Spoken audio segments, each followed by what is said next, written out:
Hello, minions. Welcome back to Tsukihime.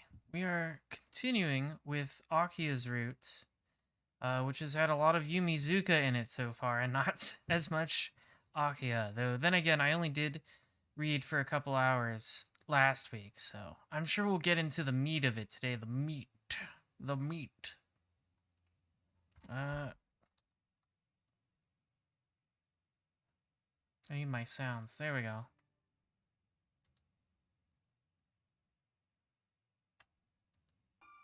Okay. Resume game. There we go, the 14th. Alright, so Yumizuka is like a freaky vampire. I did not guess that, honestly. She did not seem that important, but she did do a bunch of big murders, so that was funny. Yeah, I don't know. I was like, Yumizuka, you were in one scene in the other routes. I didn't expect her to be important. So that was funny. That was pretty funny. Noon comes and school ends. I have no idea. But I still have to look for Yumizuka. She does a couple quirky little murders. I'm pretty sure I already know the answer to this one. It's pretty clear. But let me check my route guide just in case.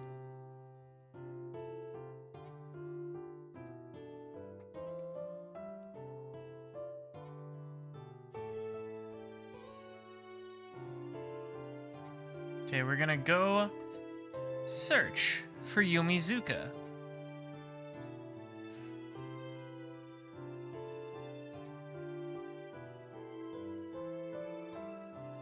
We're walking really fast. We're just fading around the city right now. It's already sundown. The sun sets. Even after running everywhere in town, there's no sign of Yumizuka Satsuki anywhere. Gah.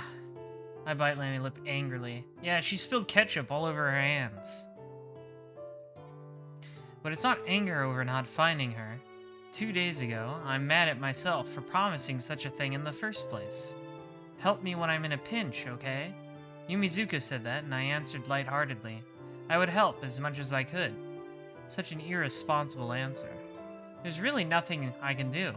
She said it hurts. I can't even find Yumizuka, painfully suffering in the cold darkness. The sun is setting. I don't want to admit it, but maybe I could only find Yumizuka after nightfall. I told Hisui I'd be back in the evening. Perhaps it's too early. I'll go back to the mansion and calmly think this through.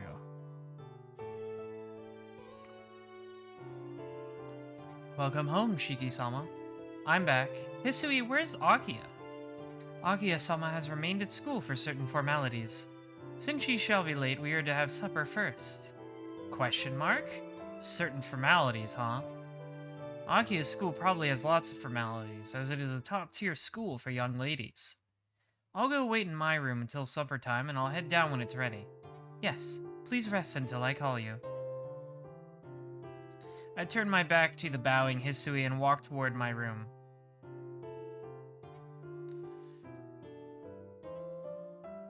After supper, I sit down on my bed. The clock hands show 9 o'clock. Since leaving the mansion after 8 is forbidden, I cannot go outside any longer. But that's merely a rule. If I feel like it, I can easily go outside. Yeah, that's what I said way back when. I was like, what are you gonna do? What is Aki gonna do to stop us? Bye-bye. See you at school tomorrow, Tono-kun. We gotta go look for Yumizuka. I just can't let her be. I know that looking for Yumizuka is dangerous. No matter what her reason is, she did kill that many people. But I can't let it go. That way home in the sunset. I cannot forget the last words she said. I'll go. Obsessing over it won't do any good. I changed clothes and slipped my knife into my pocket. I tiptoe out the mansion so as not to wake Agia or the others. The lights in the lobby are out. It's dark, lonely place, perfect for a secret departure. Creak, creak. I go down the stairs, which creak only when they shouldn't, and walk quietly to the door. And, Nissan, you're going out at this hour? Already in the lobby, Akia speaks quietly. Akia, so you got back, huh? Yes, just a little while ago. But anyway, what are you doing, Nissan? You've changed your clothes, so it appears you are going out. Akia gazes intently at me. It's not a look of blame. She was merely gazing at me uneasily. You're going to go out and get hurt again like last night. Aren't you, Nissan? I'm sorry. A friend of mine is in trouble. I can't let it go. I see. I'm sure you're going to go even if I stop you, Nissan. Yeah, but I won't do anything dangerous. I'm just going to check it out a bit. I'm sorry to cause trouble like this when I've only just come home. Saying so, I begin walking out. Ah! A soft voice comes from behind me. Nissan? A weak voice, so unlike Akia's usual tone. It's just like her voice from 8 years ago, tinged with unease. Akia? You'll come back, won't you? Akia's weak, vulnerable face. It has none of its earlier coldness, but like Akia's childhood face, it's close to tears. What are you talking about? I'm only going out for a moment. You shouldn't make a face like that. I know, but it's okay. I'll come right back. I'm sorry, Akia. I've always been causing you trouble. Ah, Nissan. Ignoring Akia's voice behind me, I leave the mansion. Outside, a moonlit night. Perhaps because I saw Akia's unsettled expression. For some reason, I feel I may never return here. That would be bad. I arrive at the shopping district. If Yumizuka's anywhere, she'll most likely be here. It's because the murder victims are found near this shopping district. Damn it, what am I thinking? I curse my own logic. But at least I'm more likely to find her here than anywhere else. Putting all thoughts aside, I start to look around for Yumizuka.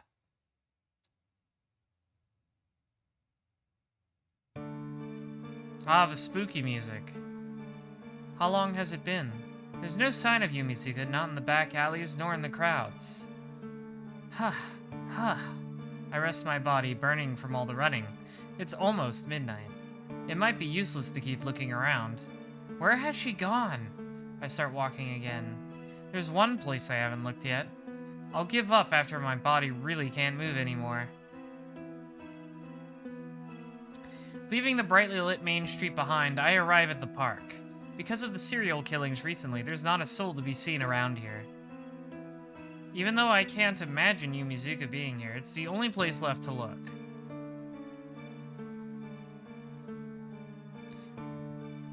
The park is empty at night. There isn't a sound under the moonlight. I don't know why, but a chill runs through me. Spooky. Sst. The back of my head numbs. A horrible chill, as if my body freezes to my fingertips. I try to catch my breath. In contrast to my cold body, my throat is scorching. It's dry with thirst. Well, I mean, there's a fountain right there. Take a sip. I put my hand in my pocket. I just wanted a blade in my hand. Why? Just a faint headache, a low temperature. My mind is cool like ice. Something is strange. This park, it feels like something bad is around here. I'm not sure, Zipperhands. Someone told me, if I'm remembering right, that Seal and Arcwood just do not appear in the far side routes, which is pretty interesting. And that appears to be right so far. They haven't shown up at all. A little more till I reach the center of this park. I shake the headache off and walk deeper in. There's no one around. A terribly dark and lonely place to meet someone. There, someone is crouched, breathing raggedly, her face pale white as she scratches her throat in pain. Without a doubt, it is Yamizuka Satsuki. Yumizuka? I guess there is the joy of finally finding her. Not thinking about last night, I run towards her. She's fine. She's doing okay. Wait. Yumizuka stops me with just a word. Wait, Shiki-kun. I'm glad you came, but I don't want you any nearer right now. Please don't come any closer. Her breathing looks painful.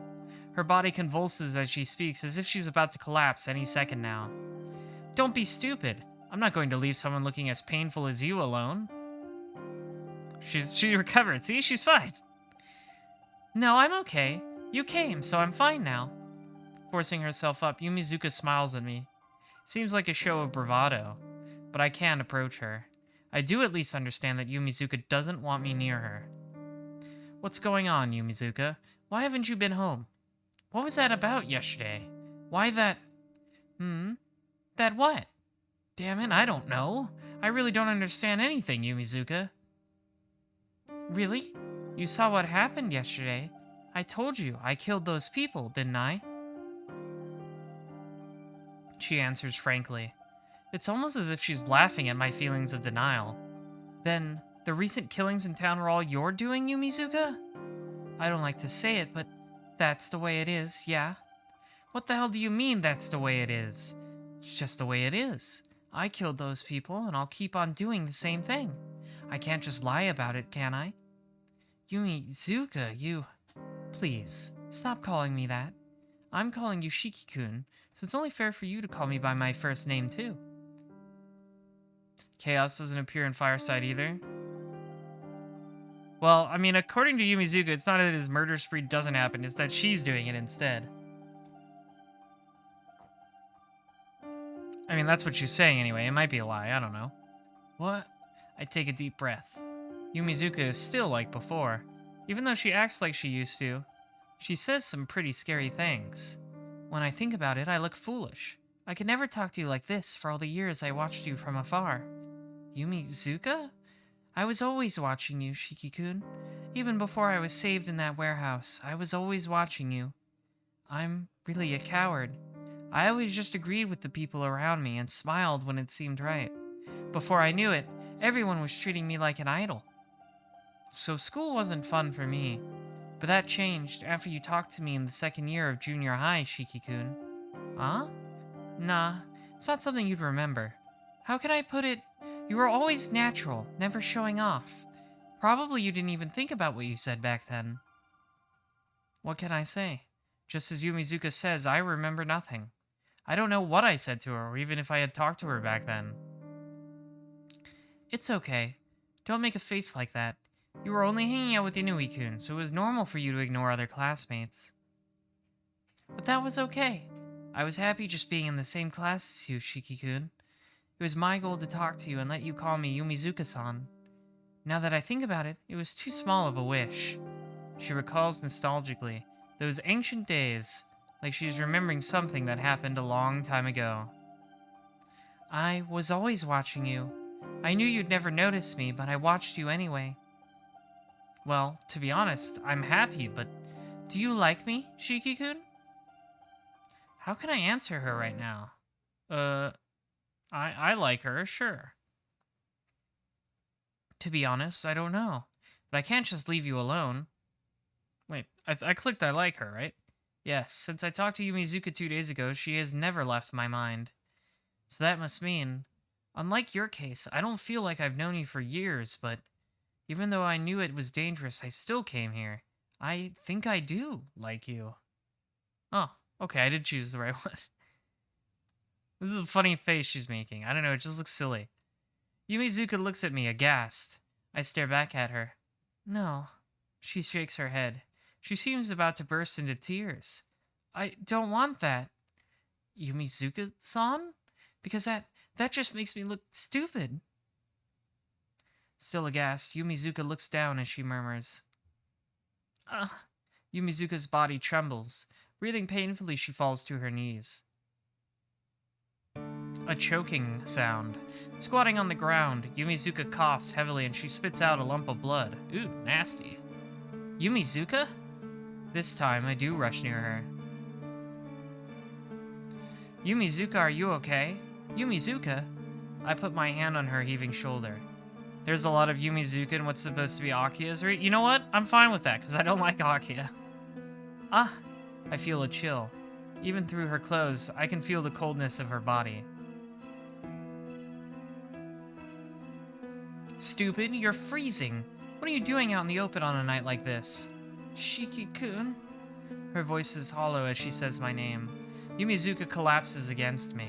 As she pants, her warm breath brushes my skin. Uh-oh. Yumizuka? It's okay if you don't like me, Shiki-kun, because I really didn't understand you at all until now either. Yumizuka speaks as though she coughs. It's alright, don't talk. I'll take you to a hospital. But I understand now who you are and what you want to do. I really understand now. Because... Huh? Because I became like you, Shiki-kun. Saying that, Yumizuka sinks her teeth into my neck. Uh-oh. Not the vampire bite. Why did Nasu think to cut a root and like, nah, this root needs to stay in? Because they needed to sell the visual novel, and unfortunately the kind of freaks who buy visual novels at Comic Het want that sort of route.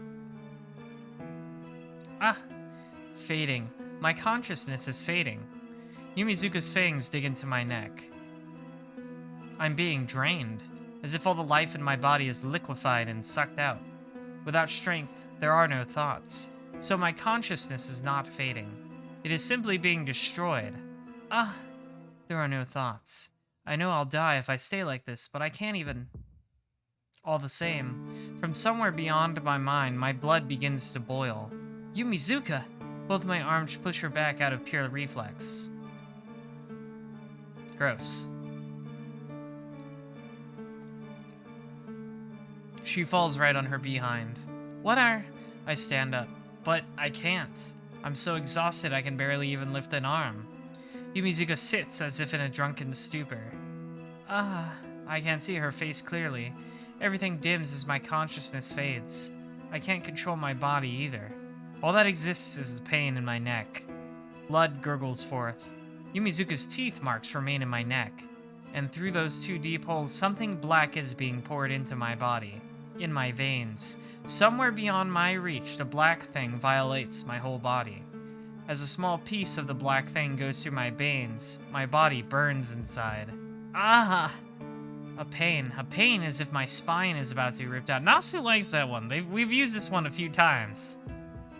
That metaphor. That simile. Ha! In pain, I claw at the ground, but there is no relief. I cannot move since Yumizuka has drained everything out of me, and the pain pours into me like a black snake. I cannot move, so the black thing crawls and twists as it pleases inside me.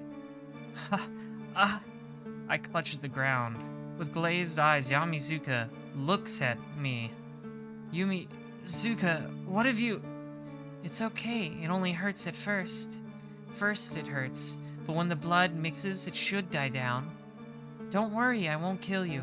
I poured my blood in properly, so you won't collapse and crumble away like those failures last night. You will only look at me from now on. Oh no, she's a little spooky. Little yandere. Yumizuka whispers joyfully. What are you talking about, Yumizuka? I'm saying that I'm making us both the same, Shiki-kun. Sucking people's blood instead of eating normal food, nocturnal, unable to walk under the sun, you're going to be a different creature. What is that? Ridiculous. That's just like... Yeah, like a vampire. I don't really understand how I became this way either. 2 nights ago, I went to check out that rumor that you were walking around in the shopping district every night. And when I came to, I was laying down in that back alley. Back then, I thought I was just cold, dark, and painful. But it's strange. After a while, my body has changed completely. I understand a lot of things. My body hurts because it's being destroyed very fast, and the sunlight acts like a catalyst for that. And if I want to stop the destruction, I need the genetic information of the same type of living organism as myself. Yeah, I didn't understand the logic that well, but it was plain enough what I had to do. It's like, who knows what it means? I just gotta slurp them up. I was cold, and I was lonely by myself. I don't want to disappear, so I just grabbed a random person and sucked his blood. And you know what? It was really delicious. The pain went away and I thought I could do anything. But it was so nice that before I realized it was all gone. The man was all shriveled up like a mummy and I felt really bad. I thought to myself that I was turning into a monster, both in mind and body. But I had to do it in order to live. Like I said, I didn't kill them because I hated them. I suck blood the same way people eat animals. So I decided not to think about it too deeply. Don't think about it. It's fine. What? What is this? Is it okay to kill other people in order to live? That I... But it seems I've become a proper vampire. Tonight's meal was quite fun. Until now, I've been sucking blood since I was cold and in pain, but now that I'm getting the hang of sucking blood, it's becoming more interesting. You understand, don't you, Shiki-kun? You are a much better killer than I am. What? What are you talking about, Yumizuka? I was always watching you, so I know your gentle side and your scary side. I never talked to you because I didn't understand your scary side. But I understand now. You're the same as me. It doesn't matter if you like or hate people. You could kill anyone, right? Don't be ridiculous. I've never even once had that thought. I'm not being ridiculous. I never understood the fragile air about you, but now my body has changed and I can understand. Shiki-kun, just like you being there is flirting with death, there are natural-born killers in this world, but even among them, you are the best. You know, I was really happy yesterday. It was the first time I was happy after becoming this way. Because I finally understood you, Shiki-kun. I never really knew you before. Shiki-kun, you're the same, right? You see someone and for no reason your heart throbs and your throat goes dry. That's a lie. That feeling, I've never... Oh. Maybe you did do a murder or two, Shiki. I can't say I never had it. See? A pure homicidal impulse without the influence of emotion. Your fragile side, which I always wanted to understand. I forgot to say one more thing. A vampire is someone whose blood has been sucked by a vampire, right? That's true, you know. To be precise, the person whose blood has just been sucked dies. Vampires pour their own blood into their victims as they drink to turn them into their own. So what was in your blood back then was my blood. Standing up, Yumizuka says this with satisfaction. So this is your blood, huh? The black thing that still defiles my body. It's not even a mouthful, but it still causes unbelievable pain, enough to drive me to madness. Well, I guess that's long enough. Stand up, Shiki-kun. I hear Yumizuka's command. The pain fades. Feeling returns to my limbs, and I can finally stand up. Good. From now on, we'll always be together, Shiki-kun. Don't like this. Now, come here. Come by my side, hold my hand, and make me feel better. She holds out her hand. Thump. My heart pounds and my legs begin to move. But they don't move forward. They move backward. That surprised face is so silly. Shiki-kun? Yumizuka's voice is perplexed. My heart throbs. My throat becomes dry. Every nerve in my body recognizes the person in front of me as an enemy. I start to breathe harder. This feeling, desperately I endure the poison of Yumizuka's blood and the boiling impulse arising in my body. Why? Hey, why aren't you doing what I tell you to do? My heart beats. Is this the impulse Yumizuka was talking about just a while ago? Thump thump. My heart beats loudly, as if it was repeatedly ordering me to kill, to kill. Shiki-kun, you... Think straight, Yumizuka. Yumizuka looks at me as I breathe painfully. Why? Why didn't my blood work? I don't know, but it does feel like there's some mud in my body. Mud's a weird way to describe it. That should be Yumizuka's vampire blood. If a mouthful of it could make me feel this sick, I can't even imagine what pain it must be for Yumizuka, whose body is filled with it.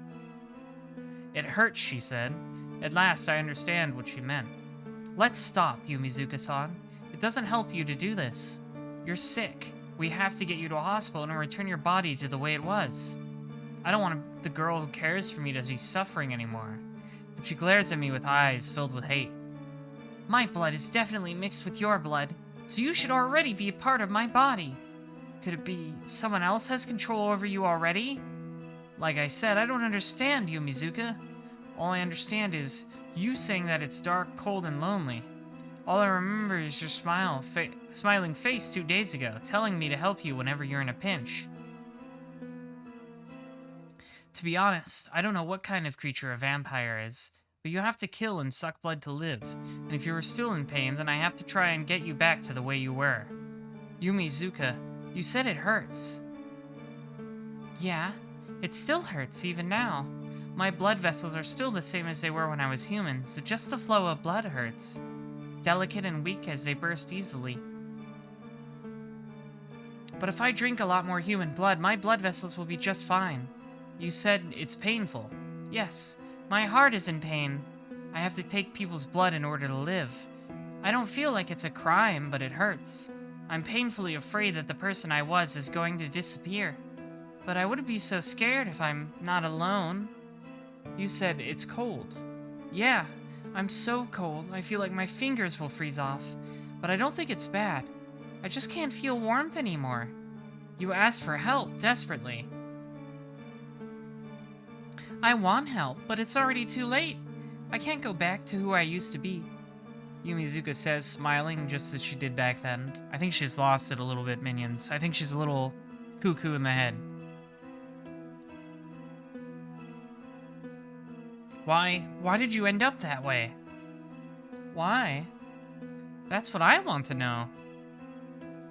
When I woke up, I had this body and just had the thirst for human blood I needed to fulfill. It would have been so much easier if I just died instead. But I guess it can't be helped.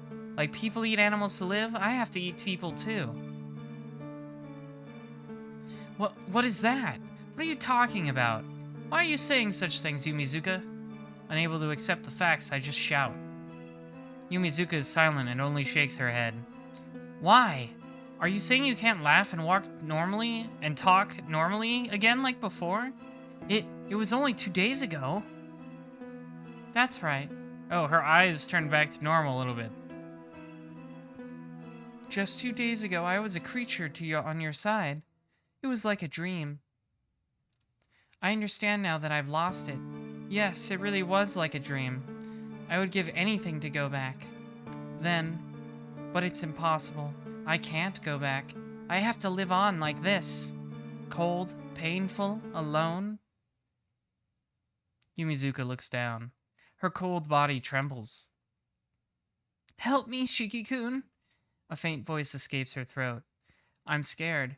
I'm scared. It's really cold, and I'm alone no matter where I go. So please help me. I understand. I remember the trifling promise I made on the way home from school 2 days ago. Yeah, I'll do whatever I can. Really, to change you back into the old Yumizuka Satsuki, I'll do anything. But her answer is very different than mine.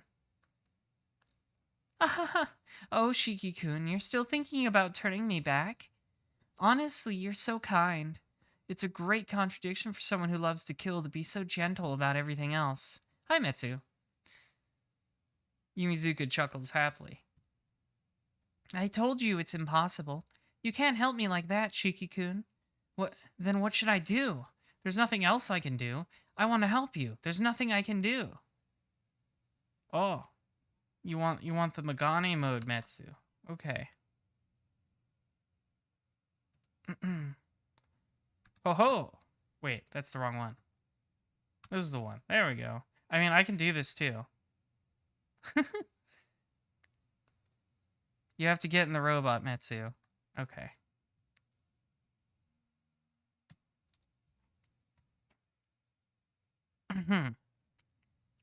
It's perfect. It's good. The glasses are good for reading. That's not true. There is something you can do to help me, Shiki-kun. Saying so, Yumizuka steps forward. A chill runs through my back, sensing the danger. How can I help you, Yumizuka? It's easy. You just have to become my friend. Oh, it's the spooky face. That's more of an Arcwood face. I think Arcwood makes a very similar face. It doesn't really fit her. Red, piercing eyes stare at me, and I can't breathe. This is bad. I realize it, but my legs are not moving. Friend? What? Then I won't be alone, and I won't be cold or scared. The Joey Wheeler face? That's funny. It is kind of Joey Wheeler-ish. These eyes are kind of Yu-Gi-Oh-ish, yeah. No, if you will be mine, I'll be much happier than I ever was as a human. My heart beats even faster. Yumizuka reaches out with her arm straight for my neck.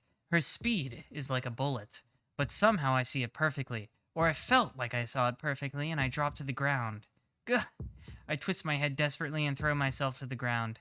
With a whoosh, Yumizuka's arms pass over my head. Ha! Can't be. The target and the attacker. We gaze at each other in amazement. Yumizuka, you... Shiki-kun? Yumizuka looks down at me aghast. I know I have to run away, but my body is still frozen. My heart rings like a bell. My hand grabs the thing in my pocket in spite of my paralyzed mind. Yumizuka doesn't move. Only her eyes change from surprise to delight. That face is so funny. I get it. I thought it would be simple to get you into my possession, but... Tonight will be quite entertaining, won't it, Chitono-kun? Her red, piercing eyes are hungry for blood. Her arms extend brutishly, mercilessly. Every hair on my body stands on end. Before I'm torn apart, my hand takes the knife out from my pocket. Uh-huh. The movement of my arm is faster than my voice. With a swish, the knife slices through Yumizuka's thigh. Kya! Yumizuka screams shrilly. I look in shock at my arm. There is the bloody knife that sliced open her leg. I don't know, she had it coming. She was threatening you. Ah! My senses return. My body moves. Before I realize it, I am fleeing from Yumizuka as I tremble. I breathe wildly. I just run. Why? Why did I don't know. I don't understand why or how I stabbed her. I don't know. I feel like you can say it was pretty good self-defense. I feel like it's a good self-defense knifing. Thump, my heart rings out. And before I know it, I had sliced her leg with my knife. Huh, huh, huh.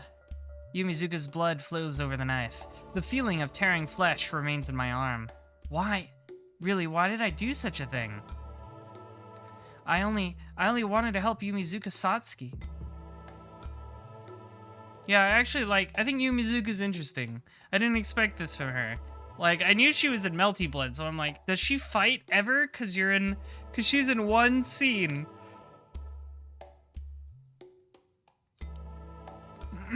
One tiny bit scene in the near side routes. So even though I knew she was in Melty, I was like, well, I guess that's it for her. I guess she's just like a joke character in Melty. That was my thought.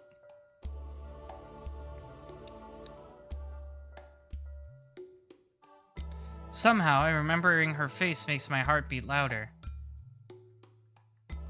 Fear and excitement. Yumizuka is trying to kill me. My heart pounds in response to the danger. I, Tonoshiki, cannot compete with that creature. It's like apples and humans. How can the ones getting eaten oppose that which eats them?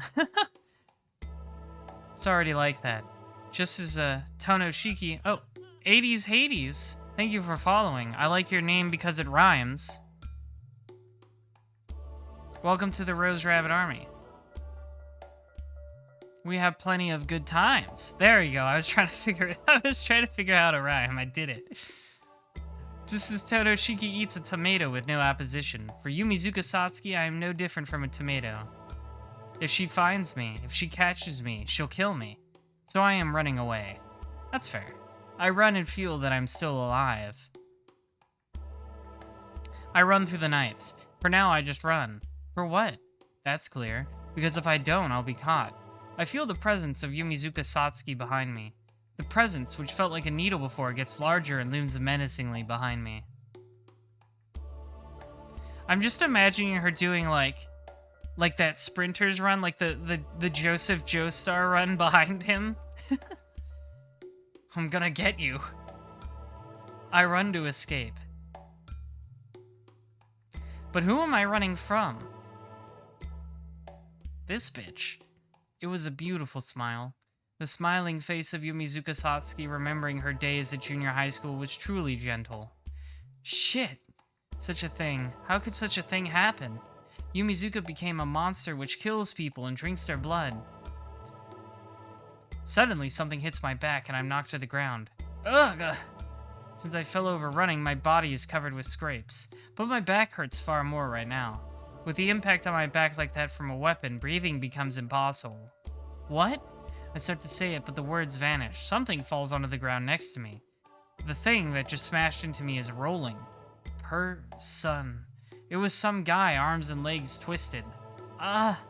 Blood flows from the man's body. That's pretty hardcore. She just, like, threw a dude at you. Red blood flows over the asphalt, staining my body red. It's a human body without a head. Oh, I didn't mean to hit you. My reflexes have improved, but I guess it's a problem if my aim is too accurate. A delighted voice comes from behind me. Ah! Still on the ground, I look behind me. What I see there is Yumizuka Satsuki walking with a human head in one hand.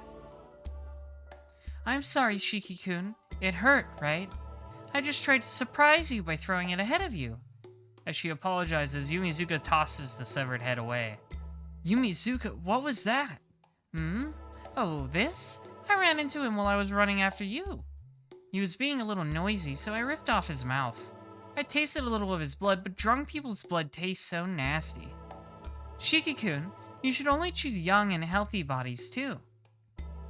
Thanks for the advice. Speaking pleasantly, she approaches me with a smile. It's nothing like the smile from back then. Bye-bye, she said. There are no similarities with the person who waved and departed back then. You really don't think anything of killing people, Yumizuka? I don't. Talking humans and edible humans are different. Even you make a difference between human friends and friends to be killed, right, Tono-kun? No? I didn't think so at first. Last night I really hated myself too. But I had to drink blood to ease the pain. So I killed a lot of people. Each time I killed someone, my body stopped hurting and my heart hurt more. She stops for just a moment. For a moment, Yumizuka Satsuki looks down sadly. But I came to understand. Right now it will still hurt a bit, but even that will fade. Because beyond the guilt of killing people, the wonderful feeling of taking their lives away was many times stronger. I told you, didn't I? That I will be like you, Shiki-kun. Don't worry, I'll become a splendid vampire who enjoys killing, just like you. Yumizuka approaches with a smile. So, this is rootless behavior right now. She's all crazy because she doesn't have a route of her own. That's a lie. I say so only to realize that even that is a lie. It's such a poor lie that even I can't be deceived. It's hopeless. She's hopeless. Yumizuka Satsuki cannot be saved. Even my remaining reasoning lost to that sole conclusion. I stand up, grasping the knife tightly. She's going to suck my blood anyway.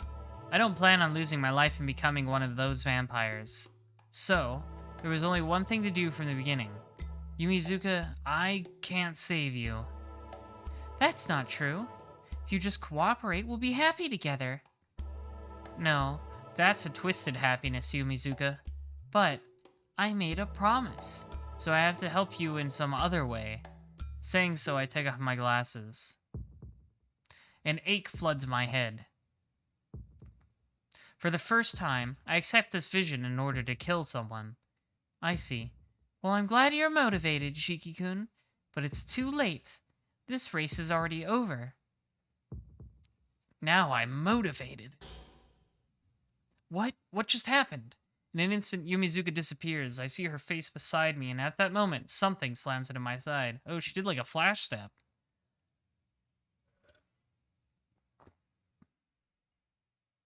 Hug! My back hurts. Such a simple attack, and I slammed into the wall of a building. Grasping my knife tightly, I somehow managed to stand. Oh, you can still move? You're relatively strong, aren't you, Shiki-kun? Since you were always troubled by anemia, I thought you were weak. Yumizuka's voice draws nearer.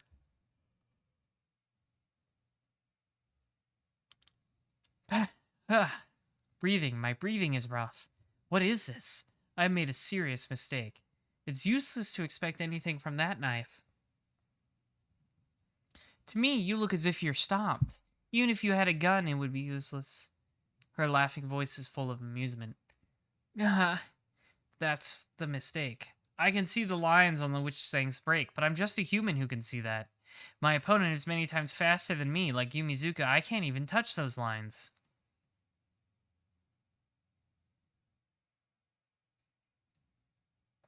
In other words, against her, it's useless, even if I can see these lines. Oh, well, it can't be helped. I'm going to be a little rough.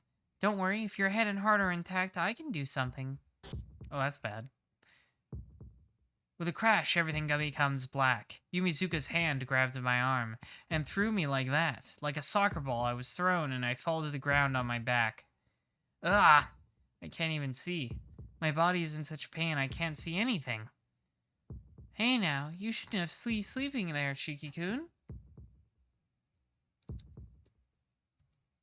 I rolled aside quickly. Right where I was before, Yumizuka's arms pounded the ground. The sound of asphalt breaking apart reaches my ears. I forced my numb body to move. My vision is still pitch black. All I can feel is Yumizuka's presence. You! Standing up and not facing her presence, I raised my knife.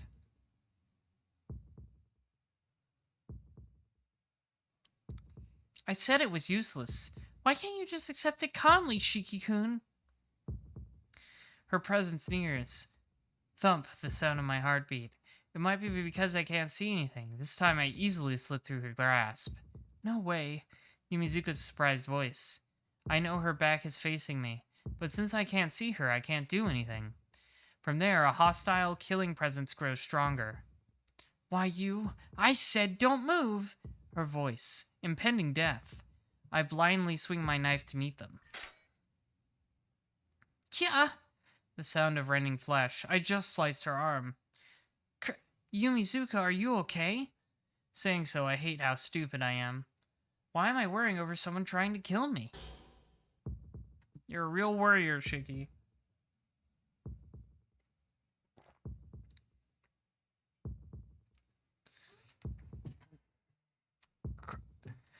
Why am I worrying about someone trying to kill me? Ah, my body floats.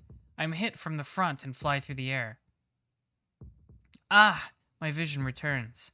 Is it because her attack was so strong? Back alley?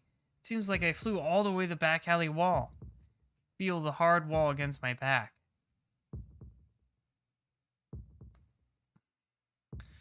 Ah, my consciousness starts to fade. Still, Yumizuka mercilessly presses forward. Liar! Her voice full of hate, she swings her arm towards me. I can't move. Since I can't move, all I can do is be killed. Ah? The wall shakes. Yumizuka's arm only pounded the wall next to me. Liar! You said you'd help me when I was in a pinch. Again, she starts to break areas away from me. Why? Am I not good enough because I became like this? But I couldn't help it. I didn't become like this because I wanted to. Bam, bam. Like a child throwing a tantrum, she keeps screaming. It hurts so much. It is so painful. But why won't you help me, Shiki-kun? You promised to help me, so why?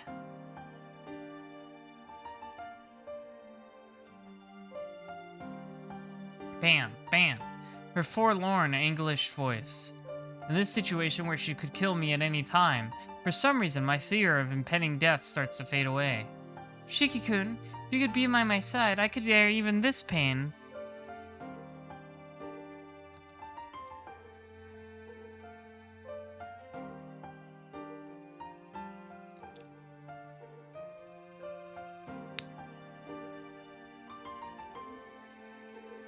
Why? Why can't you accept me? Bop, bop, bop, bop.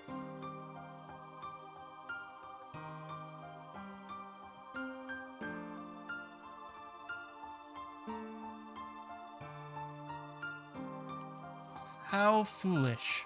Her words weren't the ones of hate directed at me. Yumizuka Satsuki was only crying this whole time because she can't help it. Her voice dwindles away, only able to move my finger as I look at her. How come? Yumizuka looks like at my body at my unmoving body as if she was surprised. As if she was taking from a nightmare, regretting what she's done. Shiki-kun, I never meant to. Her voice is trembling. I guess she's calmed down, but her voice still sounds like she is about to cry. It's okay. You don't need to blame yourself like that. Even if your mind and body turned into a vampire, In the end, you're still just a pitiful victim. In any case, I can't move. Yumizuka, if you say you are so alone, it's so much pain and so cold, and there's only one thing that I can do. It's okay, Yumizuka-san. Shiki-kun? You can suck my blood if you want. It's a promise. I'll be with you, okay? I think my voice was kinder than I ever was. After hesitating, she quietly kneels by me and holds me. I guess we're just gonna give her the suck.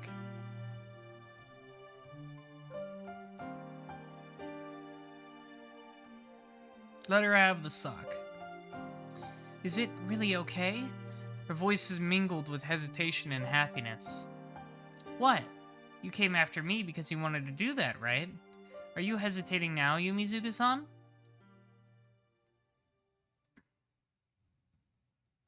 But I really want to, but if I do that, I really will be hopeless.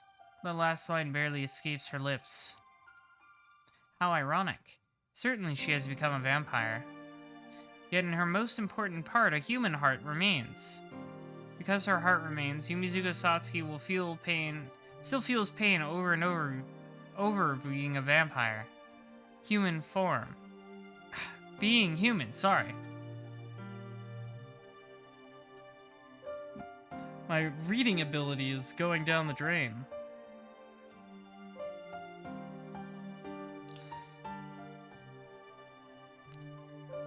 As long as that part remains human, she will be in pain.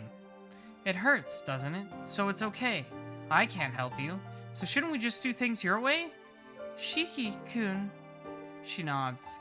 Then she brings her lips to my neck. Just take a little bite. There you go. Ah, disappearing.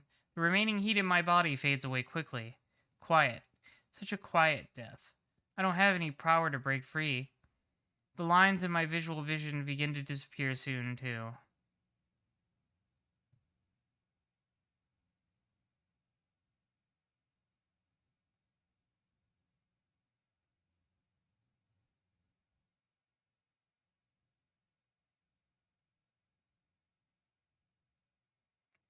With this, it is over. Tonoshiki will soon disappear and everything will end. Ah, end. End? Is that okay? You will come back, right? Akiya said that. My sister I left alone for 8 years. The black-haired girl I have done nothing for as a brother. Always, Tono Akiya was alone in that mansion. Before, I faced Yumizuka with my knife to bring her salvation from death, and now I'm giving up my life to save her with my life. It was kind of a redundant sentence, but okay. But doing that, who would be saved? At least for Tonoshiki, it's not helping someone he cares the most about. Akiha. I can't die. Even if I'm wrong, I can't die now. Yumizuka. My knife moves. The line on her chest. The line on the heart of the girl who believed in herself, hoping for some last salvation. I plunge my knife deeply into it. Shiki-kun? Satsuki's lips pull back. The power there turns to nothing. Sorry, I couldn't help you, Yumizuka. This is the only way I can. If she can't escape from the pain, then at least I can let her have a painless death. I see. I knew it. You couldn't be with me, right, Tono-kun? Her voice is terribly peaceful. Just like the way home in the sunset 2 days ago. But I'm still happy. Even if it was just a brief moment, you chose me, Tono-kun. Yeah, in that case, maybe dying like this isn't so bad. All the pain is gone and the scary emotions have disappeared like magic. I feel something blowing at my feet. Looking there, I see Yumizuka's legs have turned to ash from the knees down. And it's a little warm right now. This must be your warmth, Tono-kun. She speaks happily.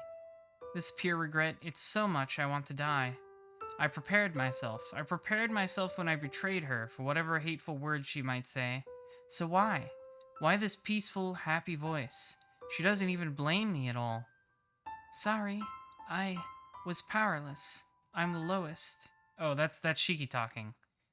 You know, I just pretend I said that in a slightly more masculine voice.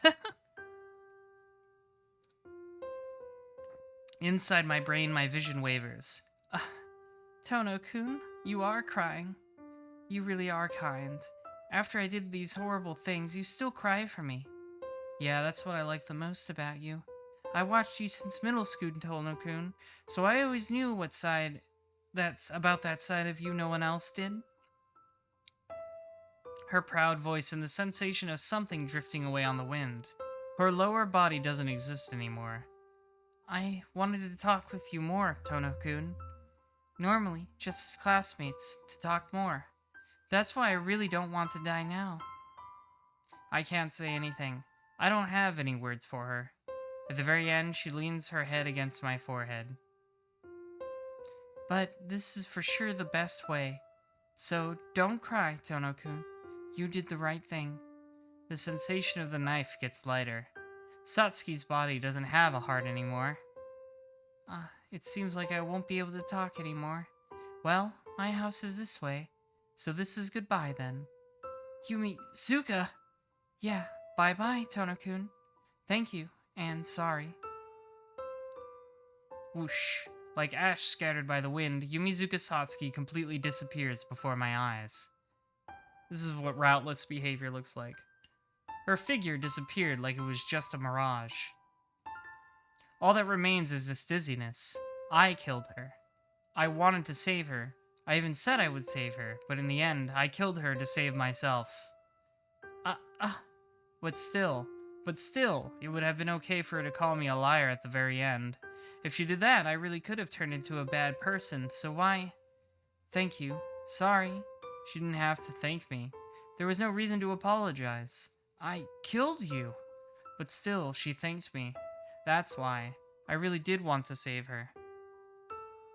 My numb body stands up on its own. I can't think of anything right now. Are my mind and body separate things? Mindlessly dragging my body, I exit the alley.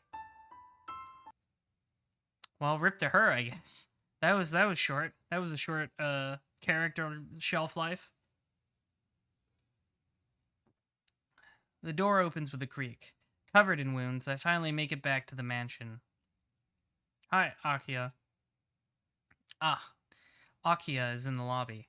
Was she waiting for me this whole time? Right now, I can't understand anything. Nissan, what were you doing this whole time? What time do you think... I like that face. That face is funny. Nissan, you look... Akia is shocked. Why? I can't even bring myself to want to think about what's so shocking for her. Nissan, hang in there. What in the world happened? You have all these wounds and you look terrible. I don't say anything. No, I can't say anything. I don't even know what Akia is saying. Akia gasps silently and then walks towards me.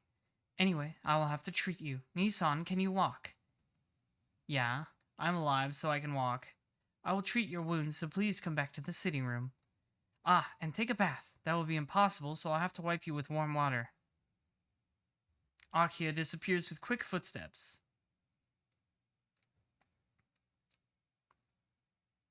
Akia takes care of me by herself. She wipes off my dirty body with a towel, goes so far as to make me food, and accompanies me to my room. During that time, I couldn't even say a single word. Then I will go back to my room. Please rest well tonight, Nissan. Without even asking anything. In the end, she doesn't ask anything and quietly walks away, disappearing, just like the girl I killed. As I think that, I grab Akia's arm. Give her a hug. Give me a hug, man. Nissan? Then I embrace Akia, strongly. Unable to be alone, I wanted to feel someone's body warmth. Akia. I embrace her without thinking. Akia doesn't say anything. Even though she definitely should pull away, she doesn't resist my trembling body. Like this, all I wanted was to stay like this. I am the worst, I confess. For my sin, and I escaped to Akia. I wanted to save her, but I couldn't do anything. As if seeking salvation, I squeeze Akia tighter. There's no response from Akiya.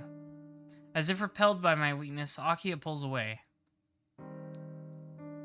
Nissan, I do not know what happened to you. I think it is something I shouldn't ask about either. I cannot give you any answers. You have to solve your own problems. So, please do not run to me for something like this. Her words are really right on target. Her rebuke is so correct, I finally return to myself. I like it, he's like, she's right. I gotta stop being a sad sack.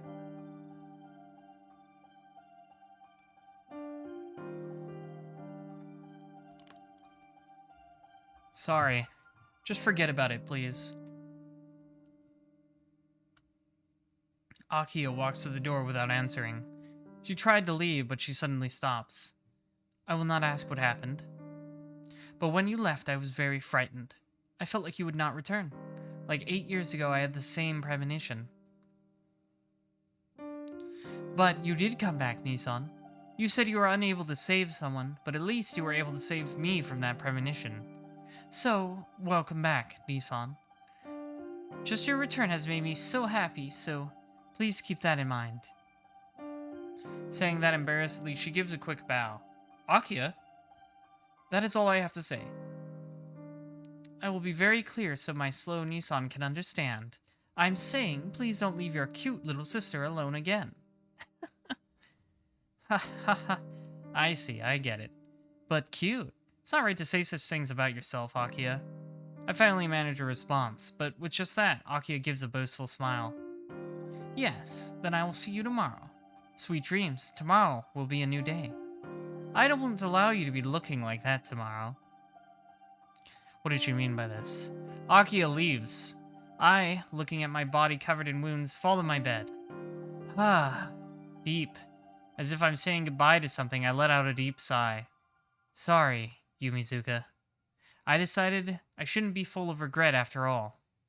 Everything about what happened with her will be an indelible scar, but I should believe it was the right thing to do.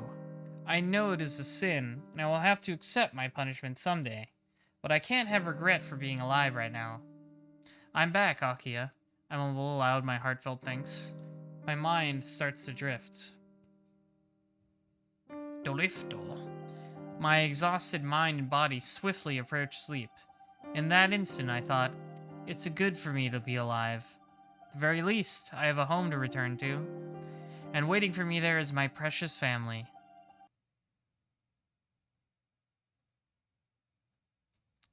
Dark Scar 1, 4th day. I awaken to brilliant sunshine. I climb out of bed and look out the window. The weather out the window is beautiful, truly befitting for a Sunday. That is, there isn't a cloud in the sky, as if starting to tell me that what happened yesterday was just a dream. Is it morning? My chest hurts. The unmatched clear sky greets me as it always does. But that just hurts me too much. That girl. The girl who disappeared last night will never be able to experience a morning like this again. Shiki-sama, are you awake? That voice brings me back to reality. What is it all of a sudden? Being regretful, is that hypocrisy? Shiki-sama, are you awake, Shiki-sama? Knock knock comes a hesitant sound at the door. I am back in my room. No matter how much regret I feel, I wake up just like always.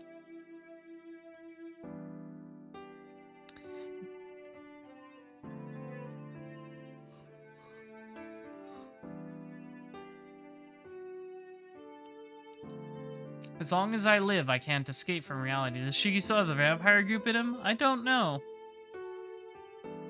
I do not know. Maybe they'll address it. No matter how much I regret it. Yeah, I'm up. Come in. Please excuse me. The door opens with a clink and Hisui enters. Good morning, Shiki-sama. Did she come to get me my change of clothes? She's carrying a clean set. Morning, Hisui. Has everyone had breakfast already? Shiki-sama, forgive my rudeness, but did you check the time since you woke up? Huh? The time? It's still morning. The clock claims it's just past 12. I hate it when that happens. Or I like it, actually.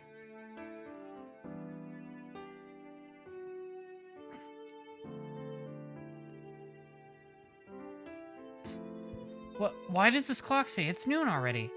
I think the clock is not the one who has the time incorrect, Shiki-sama.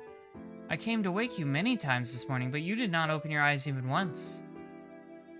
Was it really that deep of a sleep? No, just my mind, but my body suffered heavy wounds, I suppose. I see. Sorry. You came to wake me up. Just what was I doing? It was a late night, but I still shouldn't have slept in like that.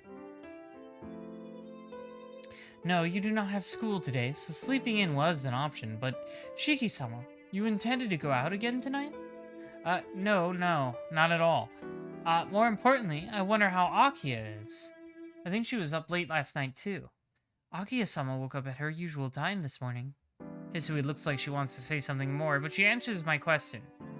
Oh, she really is different from me, leading that disciplined lifestyle. I think back to what happened last night.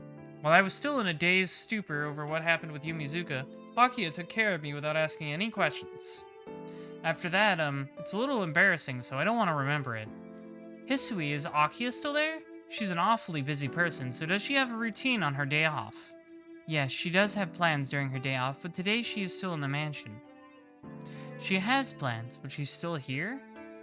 I don't quite get it, but I'll get changed, so please head to the sitting room ahead of me. Yes, well, please excuse me. As usual, Hisui glides away without a sound. Ah, Hisui. Yes? What is it, Shiki-sama? Yeah, I forgot to say something. Thanks for you coming to wake me up. A little late, but good morning, Hisui. Yes. Please have a nice day, Shiki-sama. This is the timeline where Shiki's actually nice to his family. Staring up at the ceiling, I let out a deep breath. About Yumizuka Satsuki, that's something I can never forget for the rest of my life. But I will not let that control my life. I have a home to return to. Akiya is here for me, and I have an ordinary life to live. To protect all of that, I betrayed her. So if I can't protect that, then everything will have been a lie. Is that just sugarcoating it? Maybe all I can do is deceive myself. Well, Hisui is waiting. I should change quickly and go back to the normal life waiting for me in the sitting room.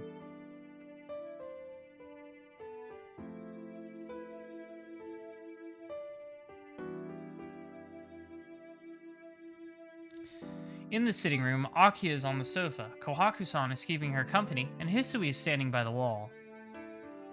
Good morning, Shiki-san. Good morning, Kohaku-san. Sorry to be a bother, but could you fix me something to eat? I'm a little hungry from all that sleeping. Yes, right away.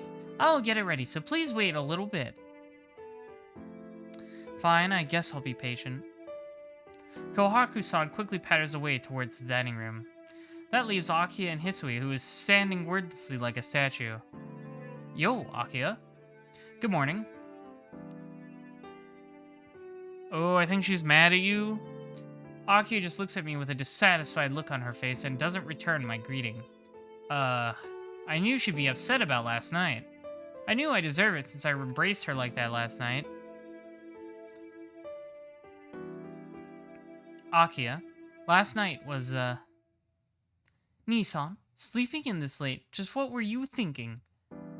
Well, sorry. Geez, I'm not mad about that. It's your day off, and you've chosen to sleep in until now. It's your lankiness, that laziness that angers me. I thought she said lankiness for a second. I was like, what? He's long, but he's not clamp proportions.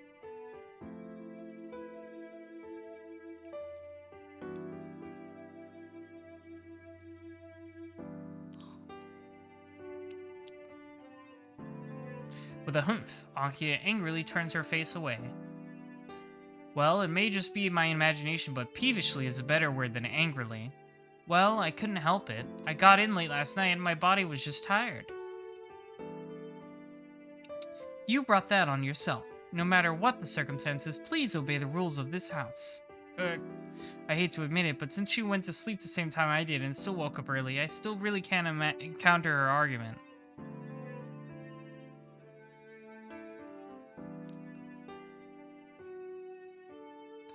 Besides, Nissan, shouldn't you let Hisui wake you up in the morning? I'll let you go today because of last night. But you always lays around in bed too long, Nissan. Akia, maybe it's not my place to say, but it's not like I'm sleeping in because I want to. What? So how come you always sleep in until the last minute of every evening? You don't know how I feel when I wait for you until like the last minute and then...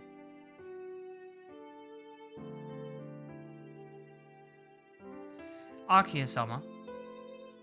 Ah, where did the dire, threatening atmosphere go? All of a sudden, Akia descends into silence. Hey, Akia, I said so before, but waking up to past 7 o'clock in the morning isn't intentional. Even I would like to get up earlier, but my body doesn't listen to what I tell it. If you want to help me make up for earlier, please buy me a really powerful alarm clock. I'm sure that'd get me up. Nissan, this may be a stupid question, but did you ever tell Hisui what time you wanted her to wake you up? Ah, that's right. I forgot such a simple thing as that.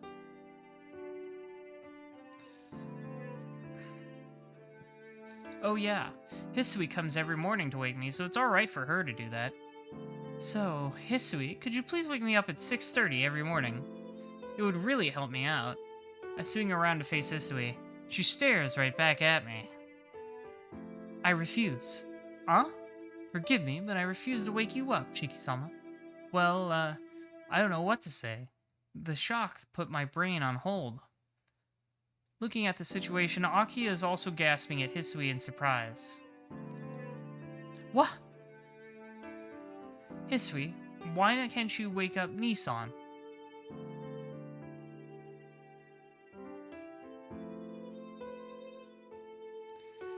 I am unable to undertake things I cannot do. I do not think I am able to wake up Shiki-sama with my own power. Unable? Why not? I unthinkingly enter their conversation. Hisui continues staring at me. These past 3 days, all my efforts were fruitless. Shiki-sama, do you remember how many times I called your name this morning? No, I don't remember. I woke up from your own voices? I thought I woke up by myself. That means there is no memory of me even calling out.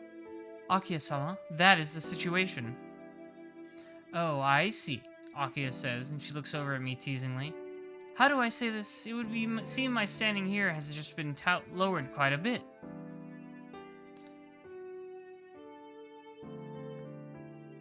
In short, you have tried repeatedly to wake up Nissan, but there isn't even the slightest reaction on his part?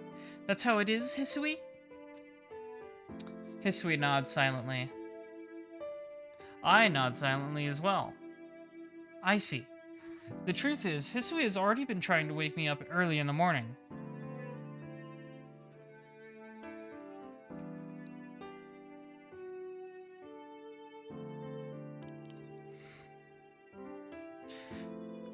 Tsukihime, but Shiki is replaced with the Luch. I don't think that much would actually change.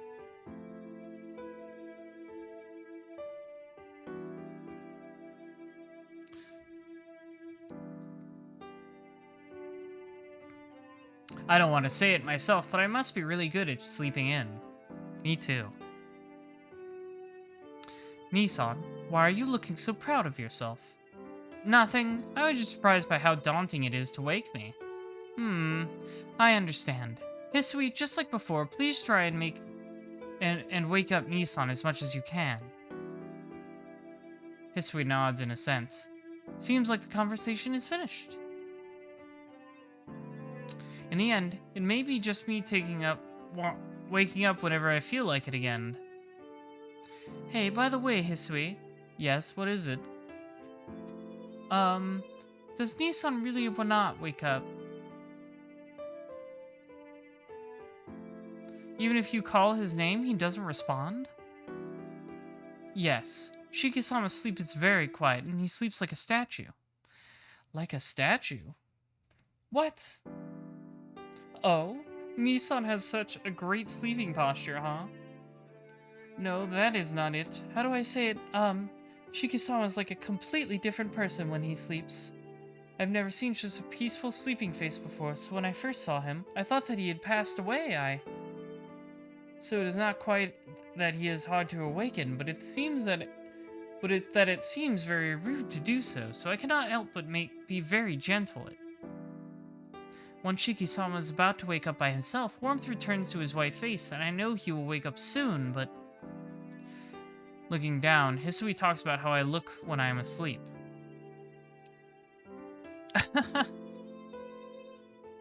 I can't help but feel embarrassed.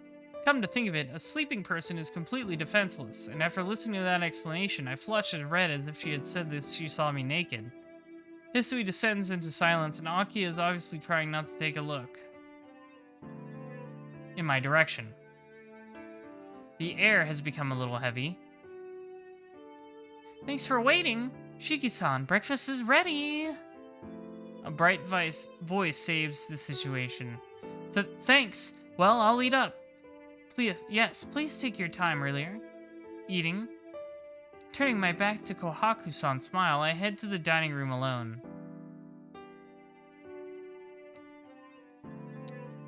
After I eat lunch, Akiya and Hisui are still there in the sitting room. It wouldn't be too good to ignore them and go back to my room, so I sit on their sofa across from Akihara. Here, Shiki-san, you prefer green tea, right? Kohaku-san places an after-meal cup of tea on the table beside me. Yeah, thanks. If you don't mind, then. No, not at all. This is your home, so please relax a little more. Kohaku-san must be trying to make me feel more comfortable here because she takes good care of me. Jeez, I'm thinking I'm already used to this place. Do I still look a little strained? Hey, just a little bit. Your shoulders seem a little tense. I wouldn't say you should be like back then, but you certainly can relax a bit more.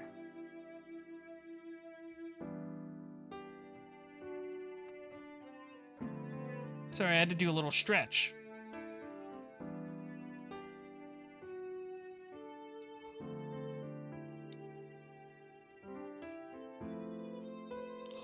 Ah! Ah! Kohaku, you shouldn't spoil D-san. He's been living like a sloth at the Arimis's house for so long, it's probably good for him to be a little tense just at first. Hehe. Akiya-sama, you really are strict with Shiki-san, are you not? I don't want to be strict. It's just that he was always so spaced out, I have to watch out for him. Huh? I'm a little surprised. When Akiya talks to Kohaku-san, there isn't any hint of her usual coldness.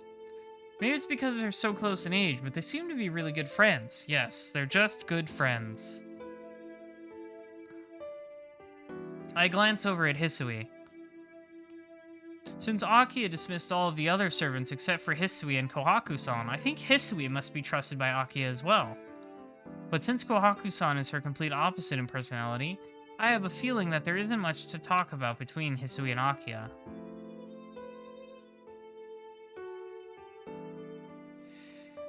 May I be of service, Shiki-sama? Hisui realizes I was looking at her and asks me if there's anything she can do. No, it's nothing. I was just standing there I was just thinking that you're really calm. Sorry, reading comprehension. Blah. Yes. It's something that Makihisa-sama taught me. That's Shiki's dad, I'm pretty sure. She answers very distinctly. The answer is so distinct, I can't continue the conversation. Line of thought derailed. I get a little uncomfortable and go silent. Seems Kohaku-san and Akiya are still talking. Shiki-sama, is it okay if I ask you a question? Yeah? What is it? Seems like you departed the mansion last night again, so I'd like to inquire if you had some usual scheduled routine to take care of every night. No, I don't have anything like that. The past 2 days were just something special. I steal a glance at Aki's face as I say this. Aki is just quietly watching the two of us. It would appear that neither Hisui nor Kohaku-san would know about my run-in with Akiya last night.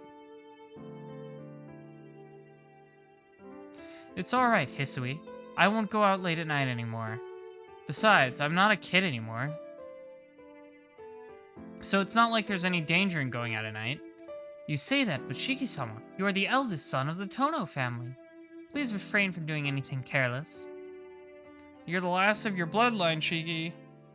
It dies with you.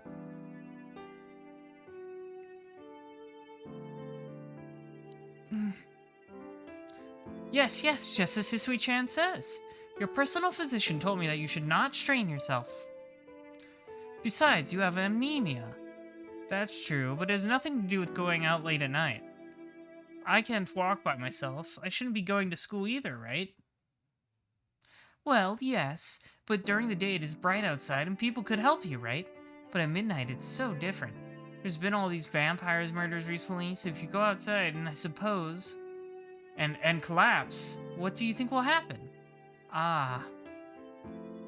Without thinking, my body shudders. Killer, vampire. The killer indiscriminately killing people on the streets at night. Last night, the old classmate I killed with my own hand. No, it's okay, Kohaku-san. There isn't a vampire out there anymore. I killed her myself, totally. She was the vampire, the only one. Those incidents, they won't happen ever again. Because Yumizuka Satsuki is no longer in this world. Oh? Is that true, Akiya-sama? I haven't heard anything about it. The one to ask is Nissan, since he seems to know something. Oh yeah, there was a victim from your high school, Nissan. Year 2 Class 3 is your class, right? Huh? There wasn't a victim in front of my class. Ah, Shiki-san, you didn't see the news this morning. Last night, they found a large quantity of blood from someone named Yumizuka Satsuki in an alley off the main street. The blood seems to have been there for a while, but from the amount of blood there, they say she is more than likely dead. Yeah, she did die. My heart starts to throb violently. The fact that Yumizuki Satsuki is dead, I know that other person better than anyone else. And what they said she's dead, it sounds like you killed her. Didn't it, Nissan? Nissan, what's wrong? You're really pale. I can't say I'm alright. Her death. I'm so sad that her death was publicized in reality and could not stay as something just in my heart. I said I wouldn't regret it, but a shadow envelops me as soon as I think about her. And then... Everyone, let's have a welcome party tonight. Kohaku-san suddenly makes a loud announcement. Huh? Aki and I say the same thing aloud, and even Hisui tilts her head. Welcome party for Shiki! Everyone is here, and we haven't even celebrated Shiki-san's arrival yet. So tonight should be Shiki-san's welcome party. Right? Kohaku-san looks at me and smiles. Crap. I must have looked really depressed. Akiya-sama, is that acceptable? If you allow it, we can start the preparations right away. Yes, Nissan has finally come back and we haven't done anything. I think it's a good idea, but Hisui? You agree, right? Yes, if it is acceptable to Shiki-sama. A bad thing.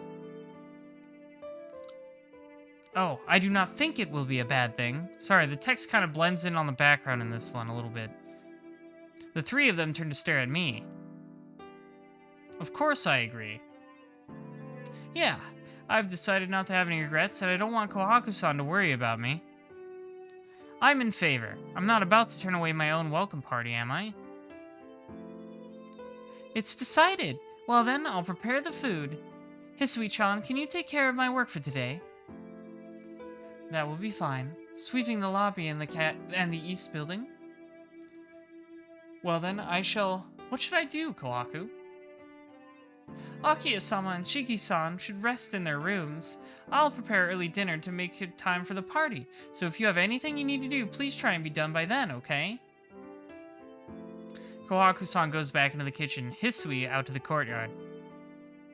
Well, then I'll go to my room. So, what should I do?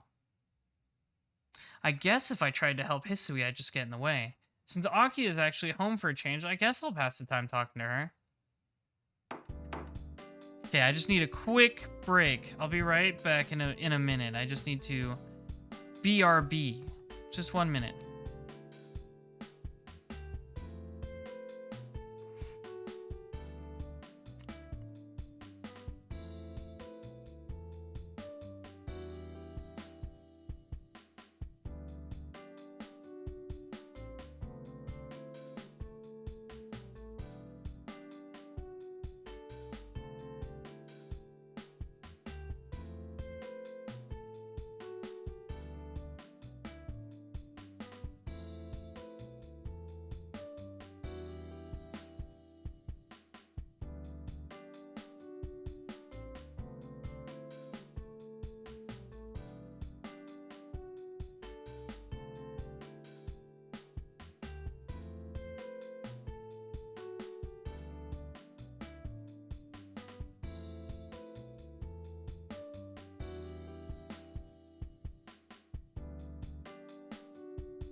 Ahem.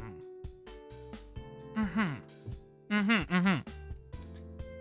Sorry about that. Just had to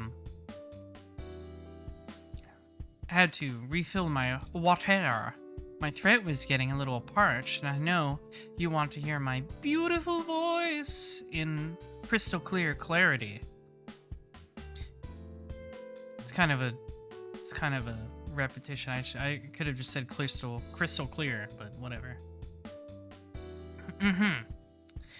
Akia, you there? Nissan?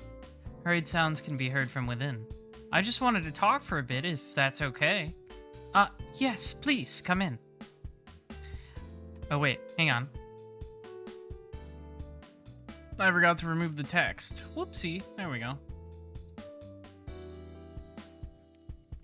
I put my hand on the doorknob. Thinking about it, this is the first time I've ever been in Akia's room. Huh. I opened the door a bit tensely. I guess the room is exactly what I was expecting. A photograph. A JPEG. What is it, Nissan? Is it something important to make you come to my room? Nah, not at all. I just felt like talking for a bit. If you're busy, I can come back later. Well, I am busy, but I can put that off to make time to talk with you. Akia tidies up the notebook on her desk. Oh, you were doing homework? Then I should go. I shouldn't interrupt your studies. No, I was just about to start, so I can leave it for tonight. It's fine, so please sit down. I shall make some tea. Alright, but no tea, thanks. I wouldn't want to spoil my appetite today. That's true, then I'll do the same. A little too eager. Akia sits on the chair of her desk. I lower myself into a suitable chair and glance around Akia's room. It's an amazing room, but of course it's not really my type of place. I haven't even been able to set into my own room, and it was just the bed and the desk. If they'd given me a room decked out like this, I might have fled. Hey, Akia. Yes? What is it? It's just something I've been wondering about for a while. Why did you call me back? The old man died, and while I am the oldest son, that doesn't seem like much of a reason. What do you mean, not much of a reason? This is your home. It's only natural for you to come back here. There doesn't need to be a reason. Well, that's true, but you don't have a grudge against me? I left you here for 8 years. Yes, of course I have a grudge. It was Father's fault you were sent to live with the Arimas, but it really made me mad that you didn't send even a single letter during that time.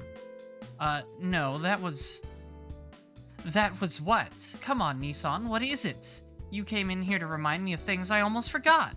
Do you enjoy making me angry that much? No, of course I didn't do it to make you angry. The thing about the letter, I didn't do it because that old man forbade me to do it, so... I know that. I'm angry because you brought it up. Alright, that makes sense, I guess.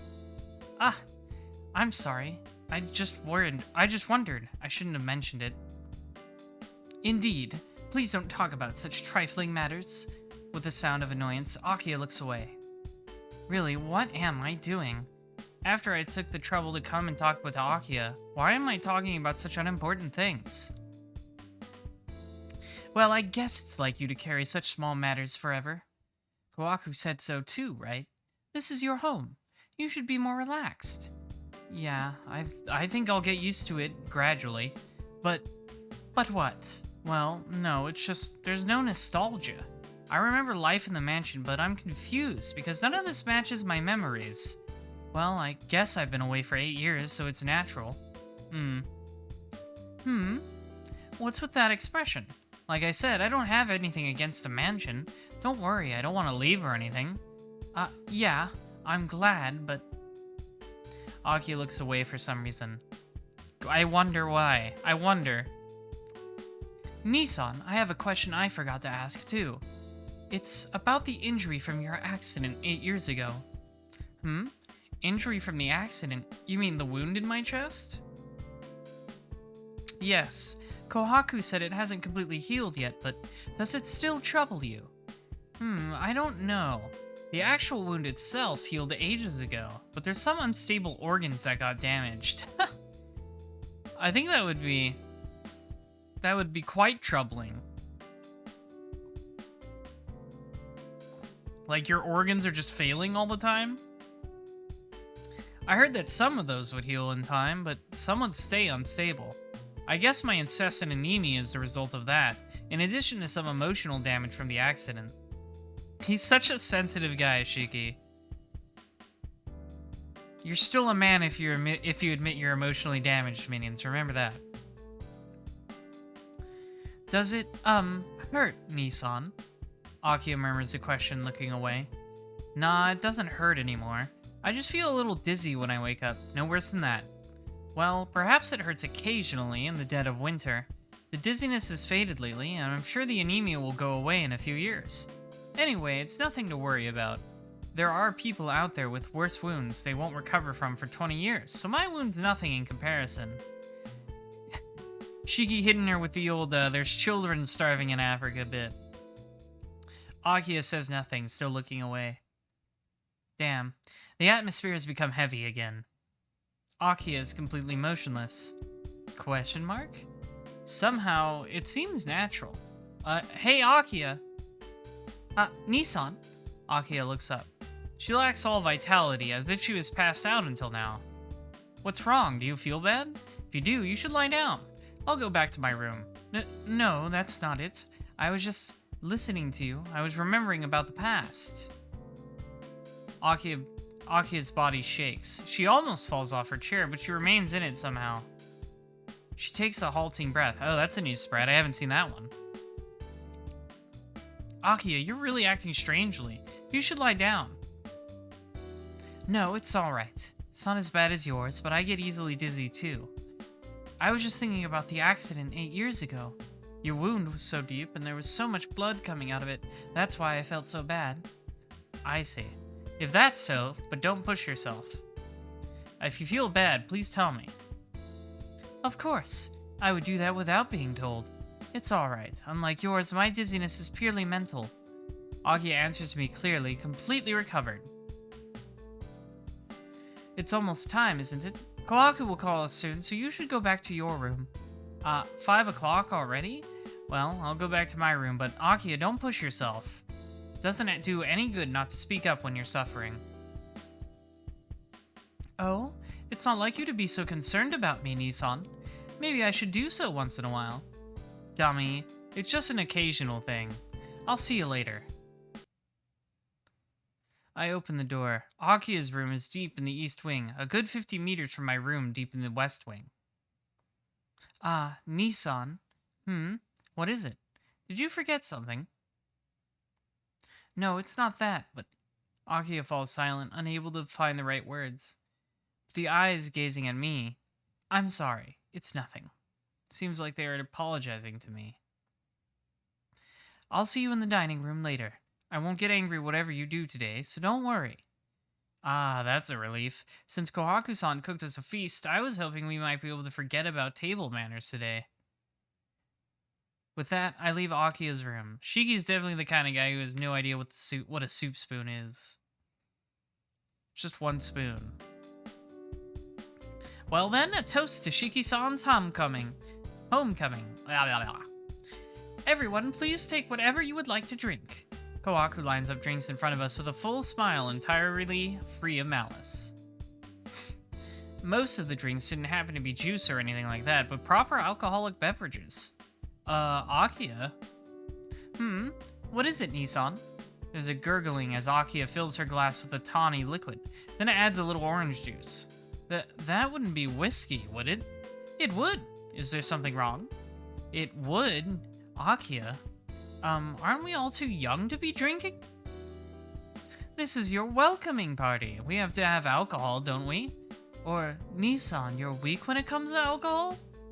Akiya seems somehow delighted. Hisui-chan. That's unusual. Not juice today?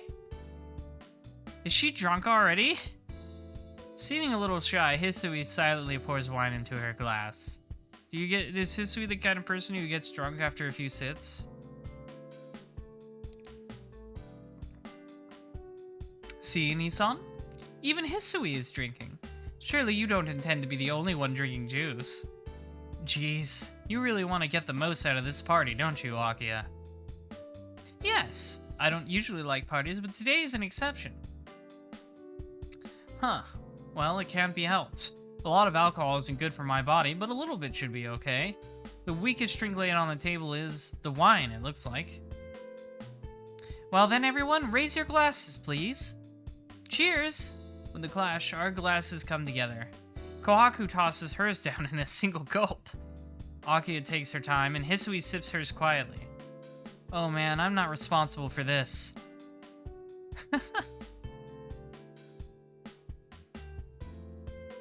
And in less than an hour, Hisui falls asleep, and Kohaku-san carries her to her room with a smile. Not being used to alcohol, my mind is a little fuzzy. Akia sits nearby and is still drinking eagerly. This is like the first time I've liked Akia. This is a funny character quirk. It doesn't bode well for the rest of the evening.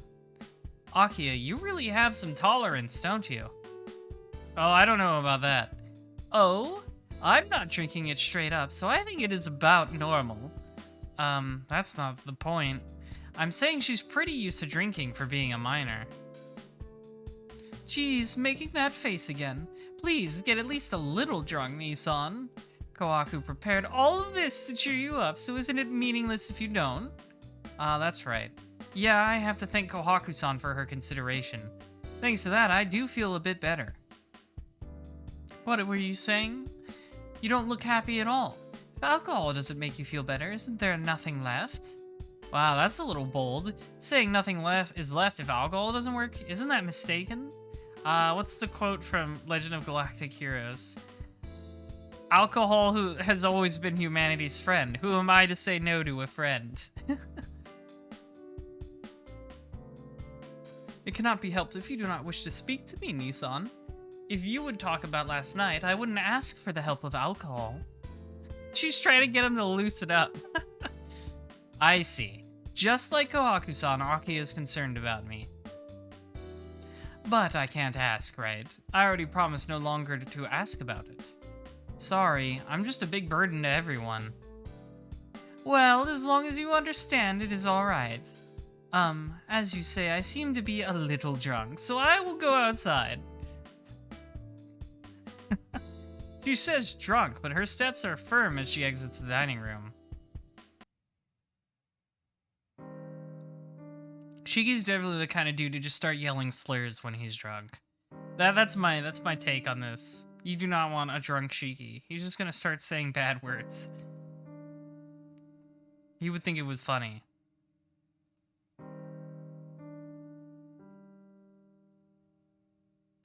Do do do do. Following Akia, I go out to the courtyard to get some fresh air. It is still before 6 o'clock.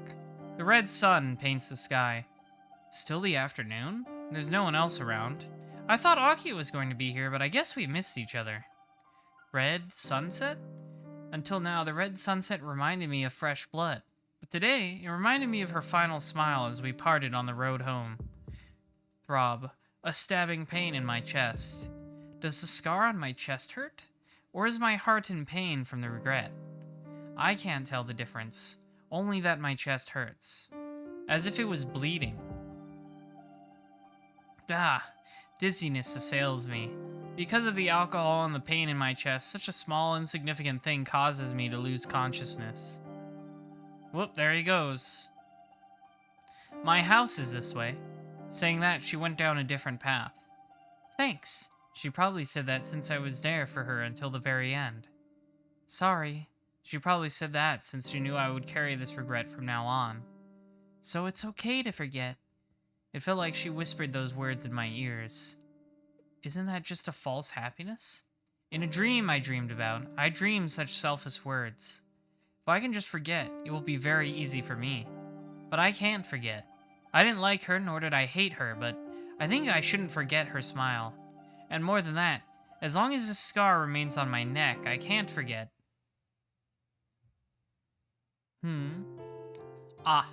When I come to, I'm lying in my room.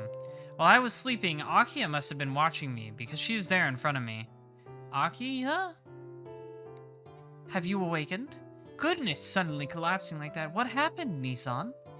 I see. Did I pass out? Yes. Thankfully, you woke up quickly.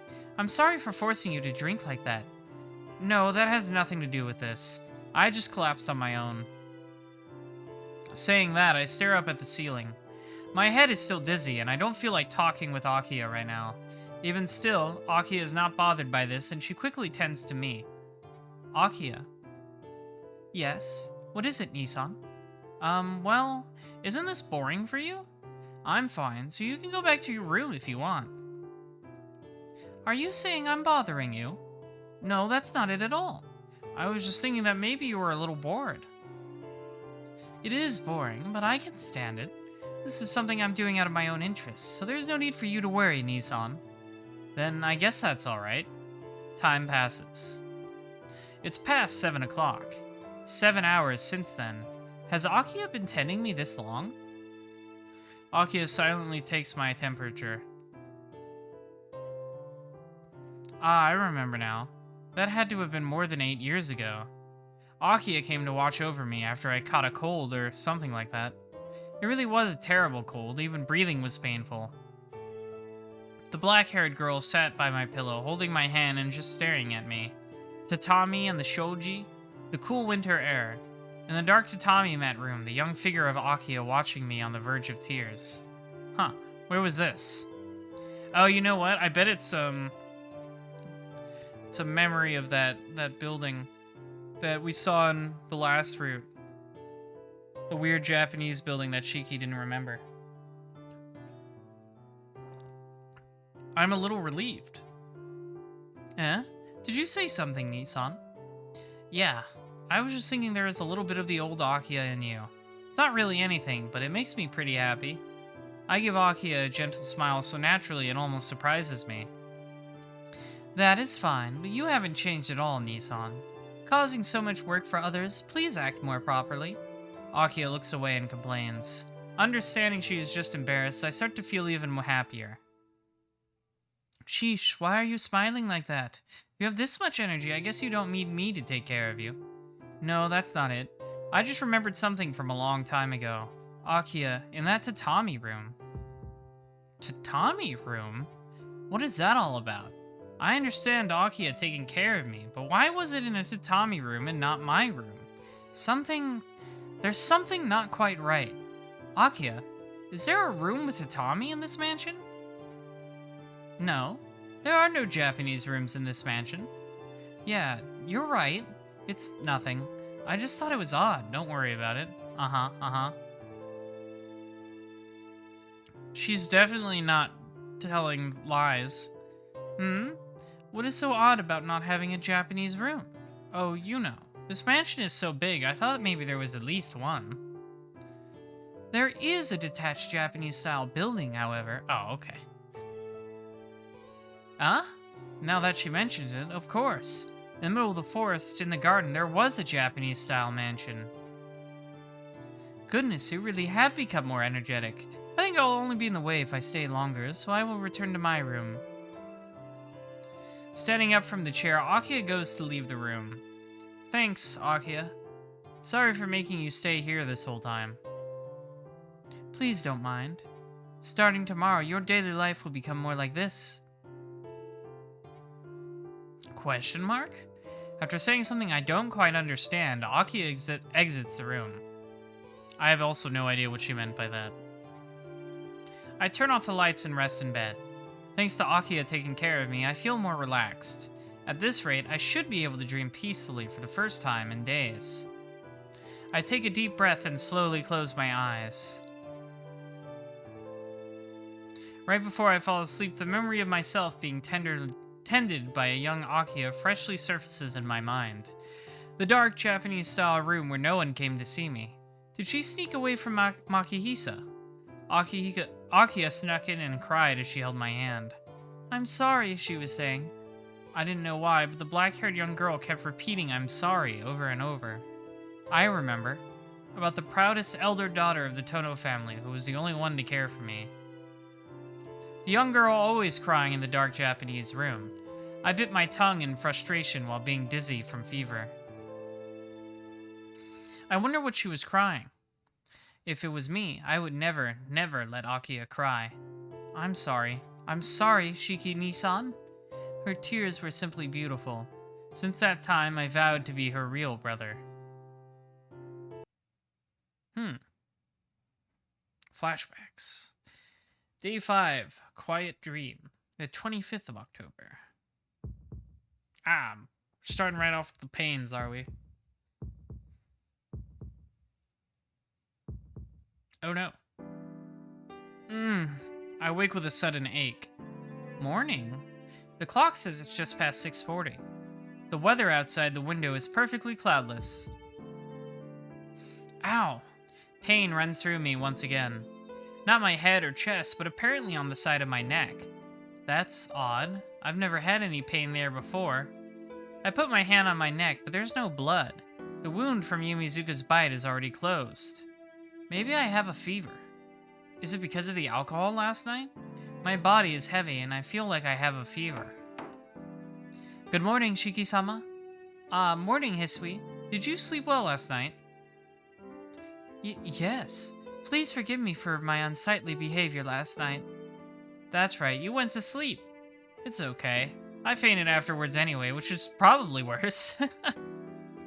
Thank you for your kind words. After you change, please head towards the dining room.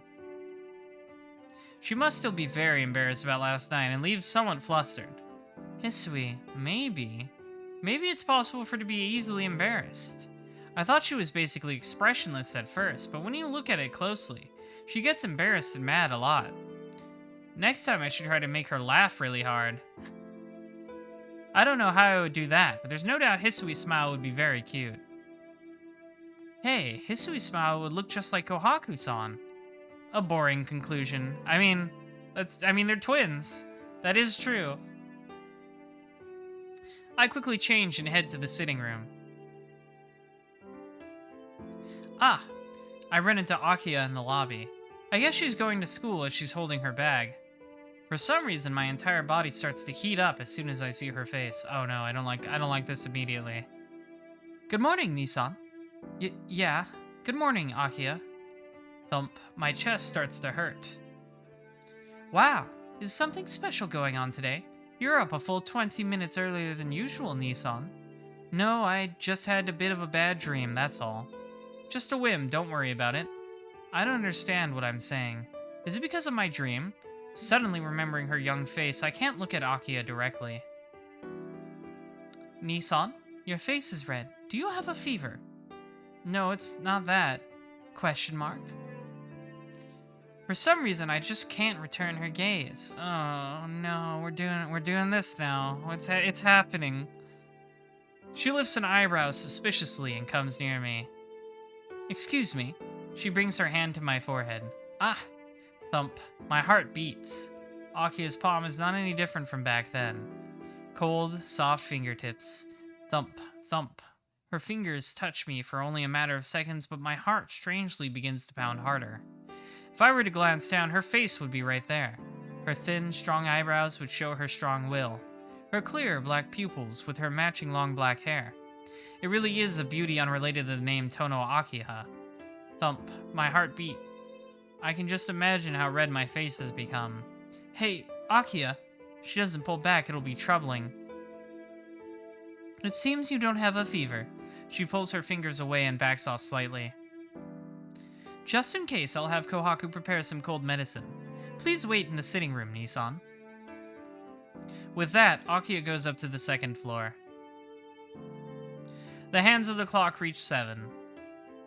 Sorry to keep you waiting. I have cold medicine and water, so please drink it after breakfast, okay? Kohaku-san. My shoulders slump. I'm really glad Kohaku-san brought it, but I was expecting Akiya to bring it, so I'm a little disappointed. Thanks, Kohaku-san. Where's Akiya? I think it's a bit early for her to go to school. No, since there are some formalities to take care of, Akiya-sama left for school earlier. And you know what, Shiki-san? Kohaku-san looks into my face with a smile. What? Did I do something again? Yes! I was wondering what you did to Akiya-sama just now. It's been such a long time since I've seen Akiya-sama this happy. I'm curious, really curious. I didn't really do anything to make her happy. In fact, it's more like I'm the happy one. But Akiya did seem to be in a good mood, didn't she? She was smiling when we ran into each other, and for Akiya to take my temperature just isn't like her at all. It would have been fine just to leave that to Kohaku-san, so that was odd enough. Shiki-san, does anything ring a bell? No, sorry. She definitely did seem in a good mood, but I don't think it was because of me.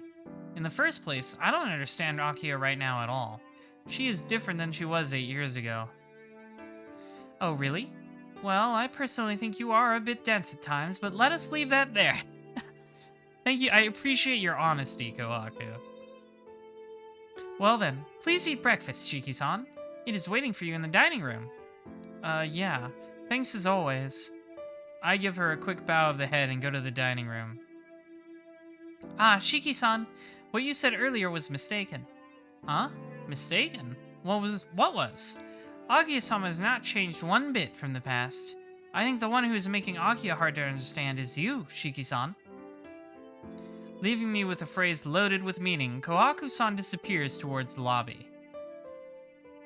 What did she mean by this? Shiki-sama, what time will you be returning today? In the evening. I don't have anything special to do, so I'll be back by 4. I understand. I will no longer be able to wait for you here, but please call for me if you need anything when you return. Question mark? Unable to wait by the gate. What does that mean? Please have a safe journey, Shiki-sama. Shiki-sama? Yeah, I'm off. Raising a hand of the bowing Hisui, I exit the front gate of the mansion. Since I woke up early, I can take my time going to school. I walk leisurely down the road to school, which I normally jog down. I walk slowly and arrive at the gate 10 minutes before it closes. It's the time when all the students who don't participate in clubs arrive. In a high school prepping for general entry like mine, the only clubs practicing in the morning are the athletic clubs. It's only natural for the school gate to be this crowded. Ah, senpai. I see CL senpai walking a little bit ahead of me. Senpai! I call out to stop her. So, CL does show up in the far side route. She showed up a little bit earlier, but no Arquid whatsoever.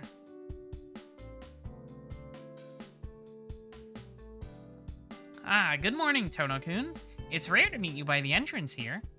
Yeah, I saw you from behind, so I ran up to meet you. Do you always come at this time? Yes, I am bad at getting up early, so I always just barely make it. Did you oversleep today? No, I actually woke up earlier. You know, I normally make it right as the gate is about to close. Wow, you mean you're a late riser, Tono-kun, huh? I might have something on my face as Senpai stares right at me. Senpai? Tono-kun, did something happen over the weekend? No, not really. Why do you ask, Senpai? Oh, it's nothing. I was just playing around. Please forget about it. Question mark? I'm a little bewildered. And then, at that moment, I see a familiar face running vigorously from the entrance. That's Inui-kun, Senpai says this calmly. Yeah, it's Inui. I try answering her calmly. Senpai and I don't even think the actions of the rampaging Arihiko as he dashes towards us are odd at all. In other words, we're used to it. Tono! A cloud of dust kicks up behind him. He's on some Looney Tunes shit. He does not stop. Even though we are right in front of him, Arihiko launches a drop kick in my direction without even pausing. Crash, roll, roll, roll, thud. I can't believe it. This person throws a kick full force into me, and we suddenly crash into the ground and roll 3 times. I get up and shake off all the dust from my clothes. Arihiko also stands up and pats his uniform. Arihiko. Tono. After a 3-second interval, we face off directly. Ready. What the hell are you doing? You have a sister? Both of us shout simultaneously. What? Wait a second. How do you know I have a sister? Oh, you do have one after all. Arihiko hides his head in his hands and twists his body. It's so ridiculous looking, I would deny knowing him even if he owed me 1,000,000 yen. Hey, cut it out, Arihiko, please. We'll end up being the laughingstock of the school. Screw that, I don't care. Arihiko looks up with a glare. That was a little rhyme for you poets at home. You traitor! I'll call you Oni-chan someday. That's fucked up. That is so... What is your fucking problem? Leaving such an incomprehensible parting shot, Arihiko runs off. Gonna fuck your sister, Tono. Not towards the school building, but to the front gate. What's he doing? There isn't even 5 minutes until homeroom starts. Nothing about him is understandable. Anyways, it seems like I won't run across him for the rest of the day. That was an interaction, alright. During the break after second period, Arihiko suddenly returns. Huh. After thinking about it for a while, I had no reason to go home. Saying so, he calmly takes his seat. Leaving him alone, I stare blankly in my seat and wait for the third period to start. But the classroom seems odd today. Every break, all the guys leave the room and come back with happy looks on their faces. Question mark? I'm a bit curious. Hello, Tono-kun. Do you mind? Huh? It's break time, senpai. Is it okay to come to my classroom like this? Yes, being here is much more fun than being in my classroom. She smiles happily as she says this. Arihiko sits at his desk, unaware of senpai's arrival. It is quite the ideal situation. But the second-year classrooms are pretty noisy, too. The third-year boys have also been making a fuss, and I imagine the fourth floor is overcrowded by now. Huh? The third-year boys making a fuss? About what? Oh, you're not making a big deal out of it. Well, there is no reason for you to go look, Tono-kun. Huh? I don't quite understand, but it seems there's no reason for me to go look. What do you mean? Go see what? The new first-year transfer student. All the boys in every class are taking turns to go see her. Apparently the hallway outside her classroom is very crowded. There's like no teachers around to control this issue? She's awfully popular. Transfer student? In other words, that's where all the guys in my classroom went to. Oh, so that means she's really cute, this new transfer student. I don't know, but that's what I've heard. They say a girl in the first year transferred from a famous ladies' academy. I see. For someone to transfer at this time of the year, there must be some strange oh, it's Akiya. It's Akiya, okay. You thought so too, huh? But it seems like a waste. Why is she transferring from the distinguished Asagami Women's Academy to go here? What a coincidence. My sister is also a first-year student at... It sinks in. It starts to hit. It's sinking in. Wait a minute. There's something not quite right about this whole conversation. Senpai sounds like I know this transfer student already. Please don't mind. Starting tomorrow, your daily life will become more like this. Since there were some formalities to take care of, Akiya-sama left for school earlier. No way. I'm shocked. I'm shocked, but that's the only conclusion I can draw. Tono-kun? I can't hear Senpai's voice anymore. I look over at Arihiko's desk, and he has an especially evil grin on his face. I walk purposely over to his desk. Arihiko. Oh? What could it possibly be, Oni-sama? I'll punch you for saying that. Hey, can't you take a joke? What is it? Is there a reason you would talk to a commoner like me? Arihiko laughs. Reason? Well, I do have a reason this time. Arihiko, can you tell me the name of this new transfer student? Man, you should know without me saying anything, right? Yes, her name is Tono Akiha, your younger sister. Geez, you even kept it a secret from me. I would have found out quickly since she's that hot. I really doubted our friendship this time. No, there's never been that sort of illusion between us, but I see. Totally drained, I answer and return to my seat. What a pair of guys they are. Dudes rock, truly. Tono-kun? Senpai is speaking, but I just don't feel like responding. You seem to be having trouble, so I'll go back. I'm leaving this scene now. I don't want anything more to do with it. Senpai walks out of the room lightly. Akiya has transferred to my school. What is she thinking? Muttering aloud in astonishment, I fall into my chair. Third period starts and English class begins. The sound of fluent English goes in one ear and out the other. My head is only full of thoughts about Akiya right now. This English has just noised me. As always, Akiya is Akiya. If she's going to transfer to my school, couldn't she at least tell me? No, more importantly, she transferred to my school when there's no advantage for her to do so. Ah, pain again. Sharp pain in my neck. I fall onto my desk. This is bad. I can hardly move. Is it anemia again? Then it's just as always. It's normal. It'll pass. I'm in class. I have to recover. Look, the English teacher's reading aloud. The blackboard. Chalk. Chalk dust. English. The sound of chalk scraping. Teacher. Teacher. Adult. Podium. The creaking podium. Desk. 36 desks. Student. Students. 36 students. 3 days ago there were 37. Window. Sky. Schoolyard. Sun. Unpopular. Lonely. Cold. Frightened. Uneasy. Something. Desire. Desire. Desire. Normal. Very normal. Normal moments. Tono-kun! Hey, are you alright, Tono-kun? My eyes open wide at the sound of the teacher's voice. Sweat rolls down my forehead. My body is cold. My breathing is ragged. What is it, Tono-kun? If you're not feeling well, you can rest. No, I'm fine. It's past. I see. Well, don't push yourself. Your grades are good, so it is acceptable to take an occasional rest. Your progress will be satisfactory even with some handicaps. The English teacher's words lack a little consideration for the other students.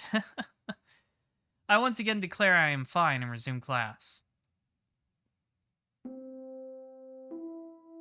At lunch, the classroom gets frantic. I take a deep breath. I've been hot this morning. Maybe I have caught a cold. My whole body feels languid. What, Tono? Are you still sticking around here? Yeah, I don't feel too well today. I can't go to the cafeteria, so can you please get me something? I'll have the usual. No, I don't mind. Is that alright? Your dear sister seems to be having trouble in the cafeteria. That's right. She's always been at a ladies' academy, so she wouldn't know anything about how a normal school cafeteria system works. I can distinctly imagine Akiya standing in the cafeteria not knowing what to do. Damn, I can't leave her like that. Tono, wait up! I'm coming too. I dash out of the classroom. Close behind me, Arihiko falls a bit more energetic than usual. It's like, no, stay, Arihiko. Don't talk to me. I gotta pretend we're not related. Akiya stands aghast in the center of the crowded cafeteria. We've been seeing that word a lot today, aghast. They've been using that one a lot in this fruit.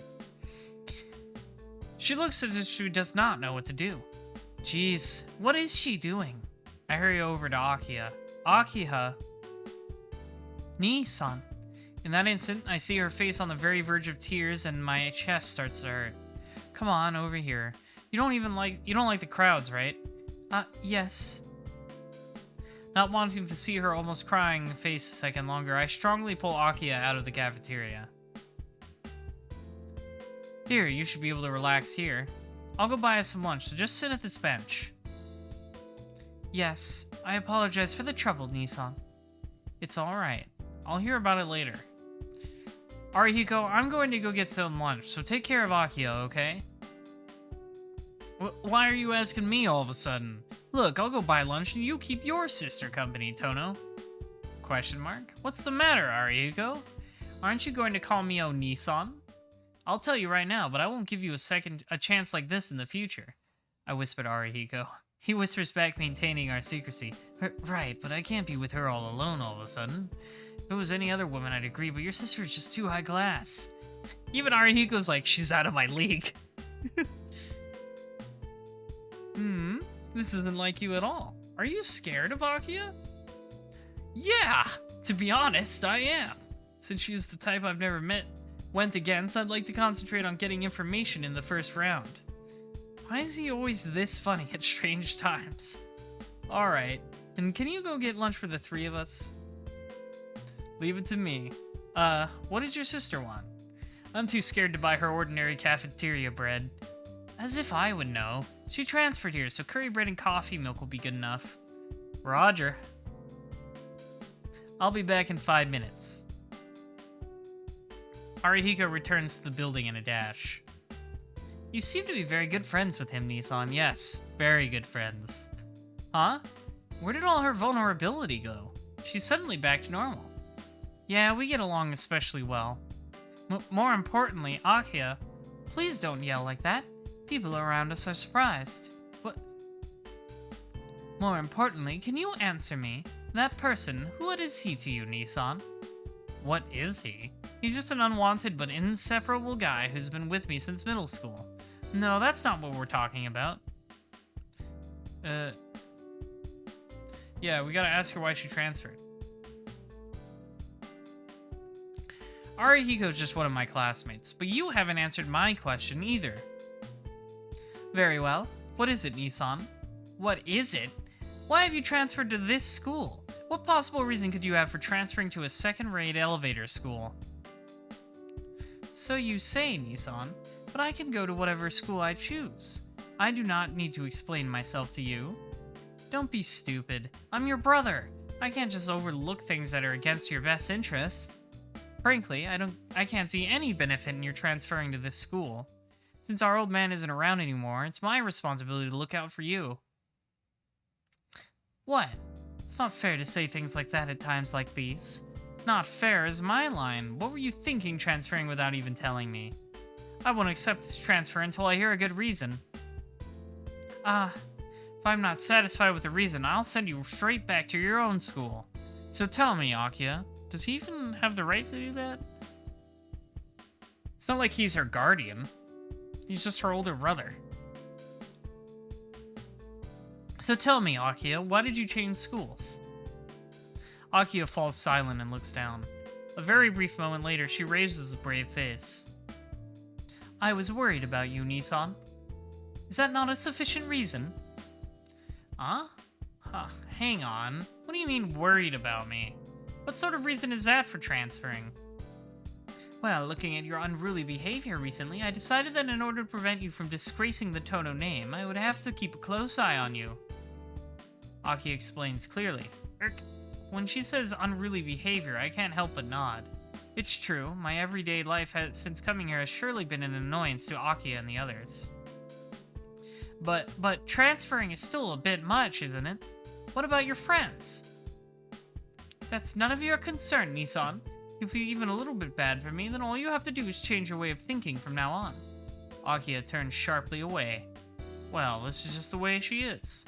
Alright, do as you please. Well, one day you'll regret it.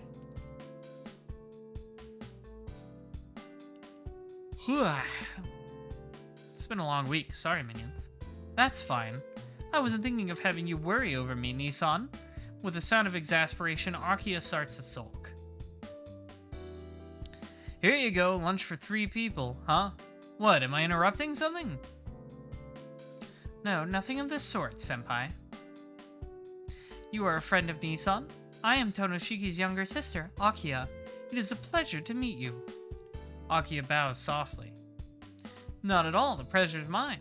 I'm Inui Arihiko. I've known Tono since junior high, but today was the first time I found out about blah blah blah blah. I found out about you, Akiya-chan. Maybe he's still holding a grudge against me for not telling him about her, as he says things he doesn't have to. Alright, Arihiko, let's eat. Lunch break is short, so there's no time for chit-chat with Akiya. I ignore Akiya glaring at me and accept the lunch from Arihiko. Here, Akiya, here's curry bread and milk. You can eat that here.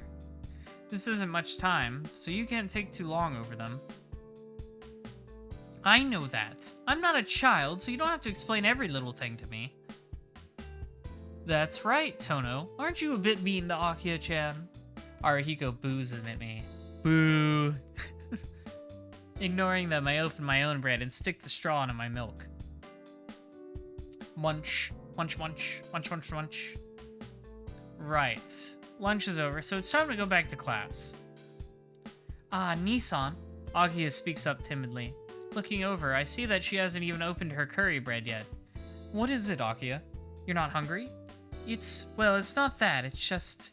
She glances upward like she's embarrassed or something. Could you teach me how to eat these?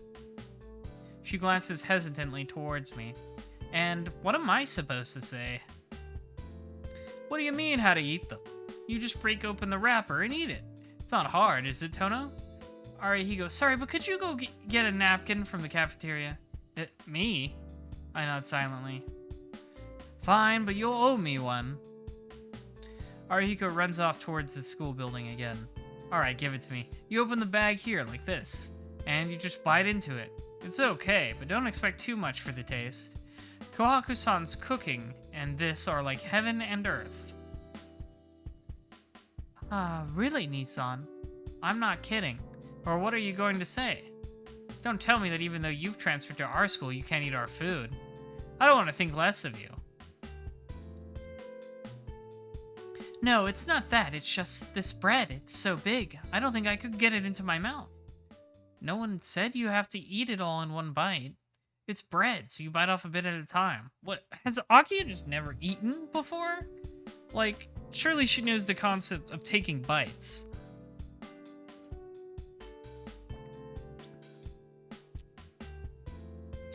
You'll get crumbs around your mouth, but Arihiko's bringing you a napkin to wipe it, okay? Yes, thank you, Nissan. It is a little bit alien behavior. It's just kind of weird. Especially since she, like, goes to a girls' school. Like, surely they eat at that school. I don't know. Maybe she was just confused by it being such a large serving of bread. Maybe she's just used to little biscuits or something she eats in one bite. Saying so, Akia starts to bite into the curry bread. I don't think there was ever a girl getting this nervous to start eating curry bread. It's a few minutes after Akia finished her lunch. Arihiko's appearance doesn't seem to bother her as they are engaged in pleasant conversation. So, Inui-san, you have been a friend of Nissan since junior high school? Yeah, I've known him for about 5 years now. He's been a big bothersome guy since the moment we met. I helped him out with all kinds of stuff, and before I knew it, he kind of grew on me. Arihiko, that's the wrong word. You should call it extortion. Whatever you want to call it, we're stuck with each other. Arihiko laughs. Yeah, kind of like how stuff ticks to the bottom of your shoe. I guess we both give each other a lot of trouble. I return Arihiko's laugh cynically. Somehow, Akia seems to be having trouble stomaching Arihiko and myself. Yeah, I wonder why. Oh, by the way, Akia-chan, can I ask you something? Certainly, if it is something I can answer. Well, I've been wondering for a while. Tono has chronic anemia, right? Was he always like this? The amazing thing about Arihiko is how he's so straightforward when asking questions like this. Yes, Nissan has been anemic since birth, but all of the people of the Tono family have similar problems. He is not a special case. Huh? Really, Akia? Yes. Father suffered from manic depression. Divergent identity disorder, to give it its full title. Actually, I don't think those two are the same thing.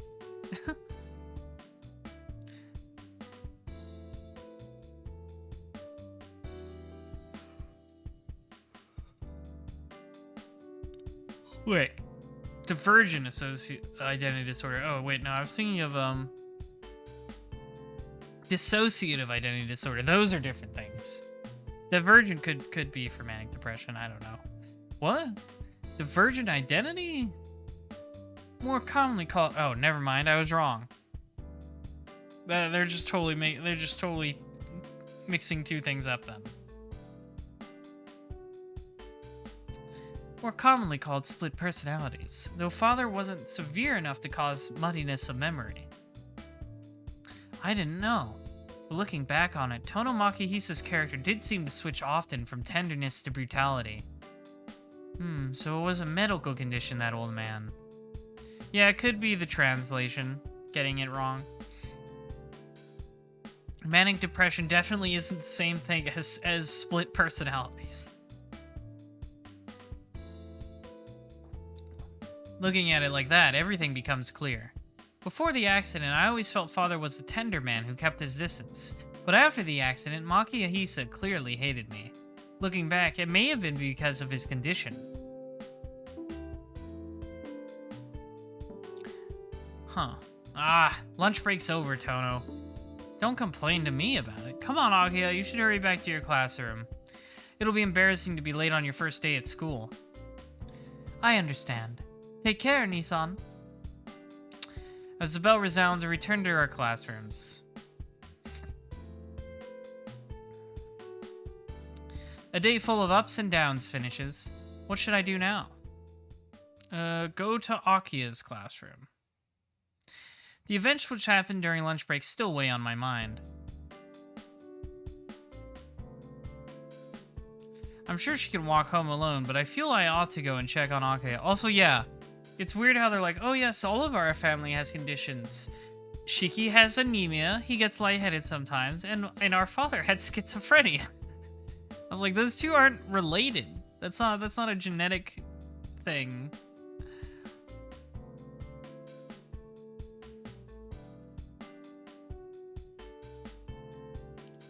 Like, you could probably accuse Shiki of having actual mental disorders, considering some of the stuff we've seen in the other routes.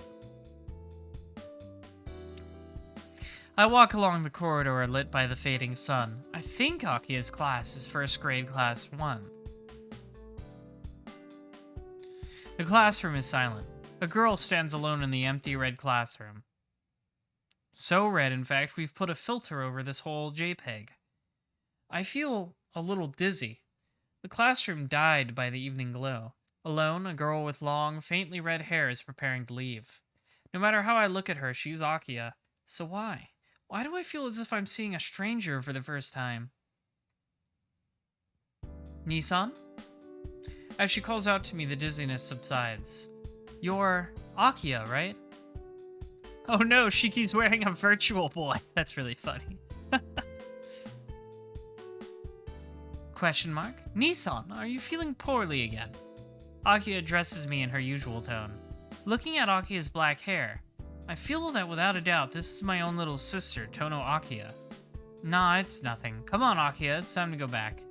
If you're not doing anything, do you want to walk home together? Yes, if you don't mind, let's walk home together. For some reason, Akia smiles tenderly. My heart thumps. Perhaps it's the dizziness from earlier, perhaps the strangeness of seeing Akia in my own school. For some reason, my heart beats far harder than it needs to. I leave the school building with Akia. As we reach the school gates, I catch sight of Senpai waving to me. Ah, you came at last, Tono-kun.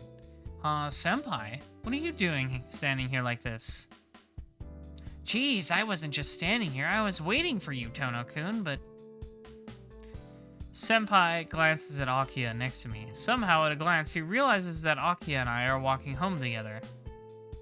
Tono-kun, is that your little sister? Senpai throws a sidelong glance at Akia. Ellipses. Akia says nothing. Nothing is said, but both Senpai and Akia tell me with their eyes to introduce me to this person. Ah, seems like this is going to be a really tiresome job. Senpai, this is my younger sister, Akia. She transferred to our school just today. Akia bows to Senpai. I see. Well, hello. My name is CL, and I'm a friend of Tono-kun. What is it? Senpai and Akia just stare at each other, saying nothing. Senpai, you sounded like you were waiting for me. What's going on? Well, it just happened that I wanted to spend a little time with you, but since it's already late today, I'll leave it for another time.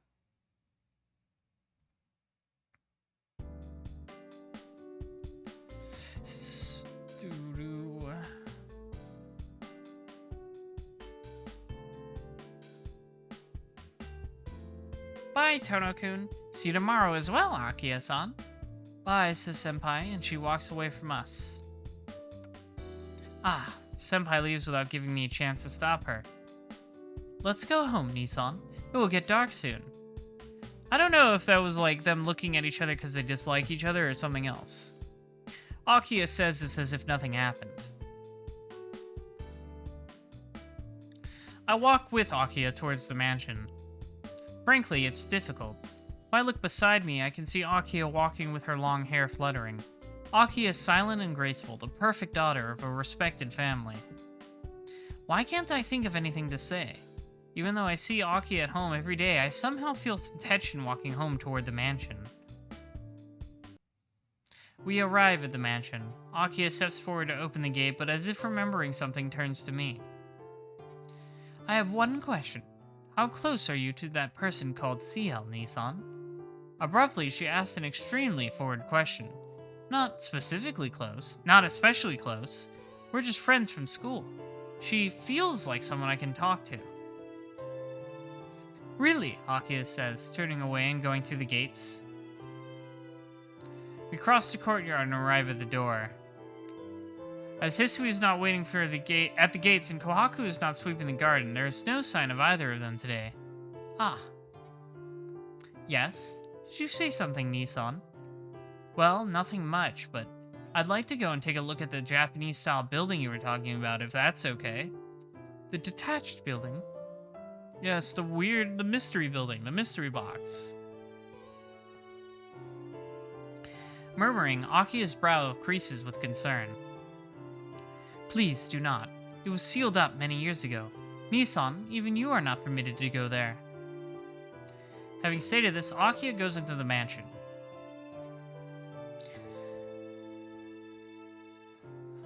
It's a bit past 5 in the evening. There's about another hour of free time before dinner. Between now and dinner, perhaps I should spend my time in my room or go to the detached building. It's bugging me how Akiya said that. She said not to enter the detached building under any circumstances.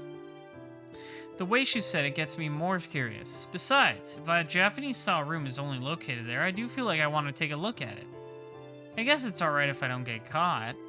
I silently apologize to Akiya and decide to walk to the exit quietly. The sun has set, and it is pitch black outside. I walk through the woods which seem more like a forest. I didn't remember quite where it was, but as I enter the forest, my feet automatically head toward the detached building. Even if I forgot where it was, I guess my body remembers how to get there. At any rate, I'm able to get to the detached building without getting lost. It must have been many years since the building was put out of use. So many parts are deteriorated. As I put my hand on the door, I notice that it is unlocked. It is dark inside, as expected. I smell the tatami mats and the shoji and somehow feel comfortable even though I can't see anything. Yep, this is for that room. Ah. As I enter the Japanese-style room, a chill runs through my spine. I know this place. I guess I came here as a kid since this Japanese-style room was interesting. But it's weird. I feel the same sense of incompatibility I had when I was first shown my room after I came back to the mansion. Maybe because the Arima's house was Japanese-style. I feel like I've lived here my whole life. Or maybe, if I recall in the past, when we were playing in the yard, yeah, I stabbed a guy. Maybe it wasn't just me and Akiya. Ouch! I feel a pain in my neck. It might be my anemia, but my whole body feels like lead. This is bad. I have to go back to my room. I shake my head lightly and I decide to go back to my room before I really faint. Oh, hello, Shiki-san. What are you doing at a place like this? Kohaku-san suddenly enters the room. Ah! Kohaku jump scare. I look around to see what I can do. There's no place to hide. Besides, she's already seen me. Hey now, you can't come up in here. Akiya-sama told us never to let you get in here. Yeah, she told me today. She told me, but... You got curious. I understand. I'll let you go through this time, but please don't come here again. This building is so old and a bit dangerous.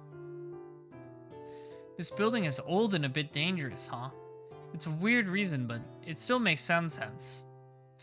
I'm sorry, but what was this building used for? You say it's not used now, but did someone use it before? Yes, this building used to be the servants' residence. Before you went to the Arimas, this mansion had many servants. It was impossible to let all the servants live in the mansion, so Makihisa-sama constructed this attached building. I see, this place was the servants' residence. It does make sense now that she mentions it. If you have a mansion this big, such a thing would be certainly needed. But why? Why is Akiya trying to get to the top, get me away from this place? Shiki-san, we should go back to the mansion or Akiya-sama might find out. Oh, I'm sorry. I shake off the faint doubt remaining and decide to go back to the mansion with Kohaku-san. Dinner, as usual, is a quiet affair with just me and Akiya. Kohaku-san stands behind Akiya, and Hisui stands behind me during our wordless dinner. All poised to do DPs on each other. The only thing different is the way Akiya is acting. Until now, whenever my tableware would make noise, Akiya would look up with a scowl. Today, however, Akiya makes quite a lot of clattering herself. In the end, I'm going back to my room. Please clean up my dinner. Saying so, she leaves the dining room behind. What's with her? She wasn't like that when we were talking back together. Hisui says nothing. Kohaku-san collects the tableware, smiling as ever.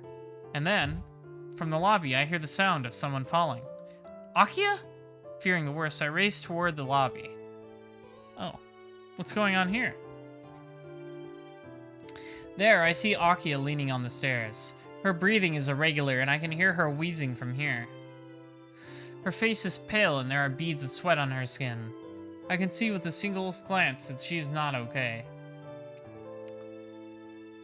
Hey, Akiya, don't come near me. I stop. Leaning on the stairs, Akiya refuses me violently. What, don't come near you? What are you talking about? I don't know what happened, but I can't just leave you like that. I'm fine, just don't come any closer, Nissan. Akiya breathes deeply. Hey, my heart pounds.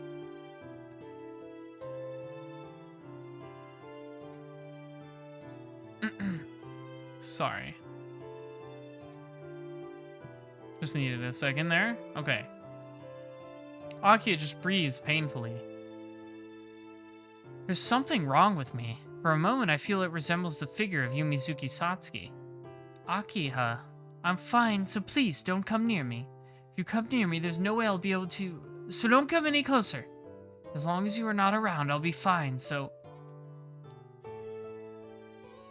With an audible sound, Akiya collapses once more. Akiya-sama? Kohaku-san passes me, running toward Akiya. She whispers something to Akiya and helps her up. With Kohaku-san's help, Akiya returns to her room. What? What was that about? Yeah, I've never known Akiya to just randomly collapse. I really don't understand. Akiya's tormented condition telling me not to come near her, yet she lets Kohaku-san help her. Only by the touch of a lesbian may I be saved. Shiki-sama. Hisui, what was that? What was Akiya Why was Akiya like that? At times, Akiya-sama lapses into sudden dyspnea. Just as with your anemia, Akiya-sama too is a member of the Tono family. Ah, members of the Tono family do have such conditions. Akiya said that during lunch. It can't be. Akiya always seems so healthy. Akiya-sama tried her best to keep it a secret from you. We were also ordered not to speak to Shiki-sama about it. There's nothing to be said. I can only look aghast at the stairs that Akiya just ascended.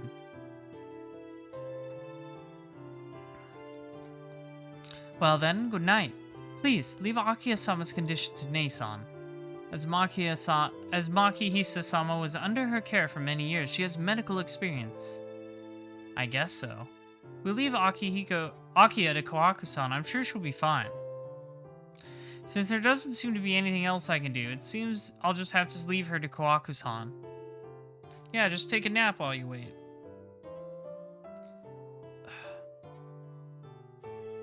Shiki-sama, it is rare for Akiya-sama to be like that. Since you can be easily relieved with medication, I do not think that you need to worry. Rather than being concerned with her treatable condition, Akiya-sama is concerned more about your health, Shiki-sama. I know. Damn it, I'm a crappy older brother. I guess I really didn't realize anything at all. You do not know anything? Hisui murmurs to herself, looking down. Hisui? What is it? Don't say that even you feel bad. No, it's just... Shiki-sama, do you really remember nothing about the detached building? Huh? Remember what? Hisui, that's... You really became Tonoshiki, did you not, Shiki-sama? Hisui? That detached building fell into disuse right after you left for the Urima family. Makihisa-sama decided to demolish it, but as an Iha-sama objected strongly, it remained standing today. Is that like the neighborhood association, the Iha-sama? I've never actually heard that term.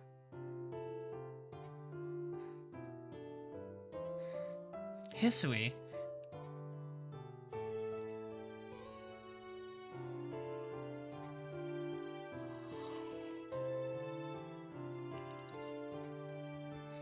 So, Shiki-sama, if you think anything at all about Akiya-sama, please do not approach that detached building. Well, too late for that. I wonder if that's why she got sick. Saying so, Hisui leaves the room as if she were running.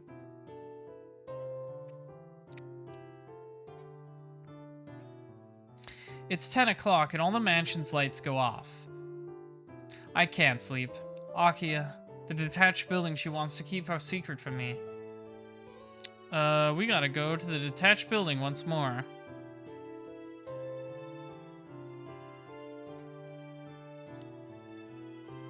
Just keep going back. But, hold on. Hisui's words bother me, but I went to the detached house earlier. I know there's nothing there. I'll keep quiet tonight and sleep.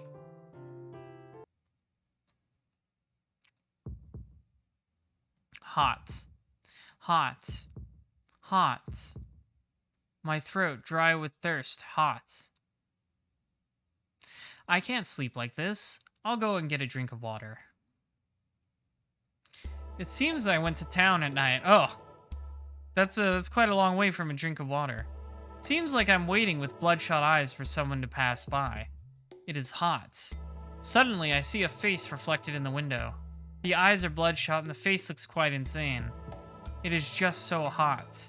It seems I found my prey. Strangling her from behind, it's all over. It seems that unknown woman has died just from that. I am just so hot. Taking the dead body, perhaps I bit into its throat. There's a gurgling sound. Drinking the blood flowing out of the rended neck, my thirst is quenched. I don't understand. The sound of heavy breathing. Does this act really excite me so much? I stick my finger in the chest of the dead body. The sound of crushing meat, the sound of breaking bones, the sound of a heart being ripped out with my bare hand. As I watch, my head fills with pure white. This, the ultimate pillage. The height of immorality. Just gazing at it, I feel hot. You might say it's negative pleasure, but for making one hot, it's still the same. Yeah, this does feel like a Roa dream, huh? I don't understand. Hot blood dripping from my mouth, I gaze up at the night sky entranced. My long hair waves around. Oh yeah, it is Roa. Above is the spiraling sky, such a beautiful silver moon. And so, I don't understand. I am just only hot.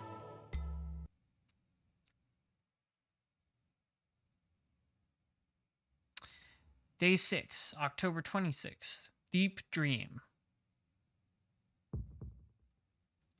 Unable to take it, I leap out of bed. I start to breathe heavily. I press my hand over my mouth and resist the urge to throw up. What was that? A dream. It was a dream. But what was that? Why did I have such a terrible dream of killing people and drinking their blood? I try and catch my breath. The thirst in my throat. The feeling of biting flesh. The pleasure burning through my brain as I killed. These things, why do they seem so real? Ooh. I can even remember perfectly the feel and sound of the heart as it was ripped out. Gross. I continued to gasp hungrily for air. Excuse me. Sorry. I don't know if it was really pleasure. It was just excitement condensed like a bullet fired straight into my head. Ugh. My breath stops as I remember. Then, perhaps that impact would be something called pleasure. Why did that kind of dream? Look down at my hands. Of course, they are pure white without a trace of red blood on them. I am sleeping on the bed and fresh morning sunlight shines in through the window. That time, that first meeting with the vampire Yumizuka brought in a back alley, is it still in my mind? Maybe that's why I had such a ghastly dream. Could be. Ow, my neck hurts where Yumizuka bit it. Those who are bitten by a vampire become vampires as well. Unexpectedly, that common phrase pops into my head. Can't be. I'm overthinking this. Excusing herself, Hisui enters the room. The same figure, the same voice as always. Good morning, Shiki-sama. Hisui speaks politely. Since I arrived here, Hisui has brought a calm tranquility with her every morning. As I think this, the tumult of bad dreams simply fades from my head. Shiki-sama, is there something wrong? No. I was just enraptured for a moment. Morning, Hisui. This morning's just like always, huh? Yes. I am sorry it is no better than usual. I don't mean it like that. I just feel since you are the same person, the same as always. Today is as peaceful as a morning as always. Alright. With vigor, I throw myself out of bed. I'll change and go to the sitting room. You can go now. Very well. Please excuse me. Hisui leaves and shuts the door calmly. Right. Stupid thoughts aside, I should go to school. Taking charge of my thoughts, I breathe deeply. It's 10 before 7. Like yesterday, there's no hurry today, so I'll calm down a little and go to the sitting room. That's right. Having just had a bad dream, my chest's still a little jumpy. I can't have breakfast right away. I'll go to the sitting room in about 10 minutes.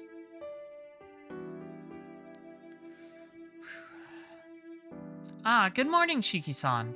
Breakfast is already made. Seeing my face, Kohaku-san immediately greets me with a smile. Yeah, morning. Sorry, as always. I return the greeting and glance over at the sofa. And there is Akia, looking like she has something to complain about. Morning, Akia. You're up early again today. Good morning. You're up late again, Nissan.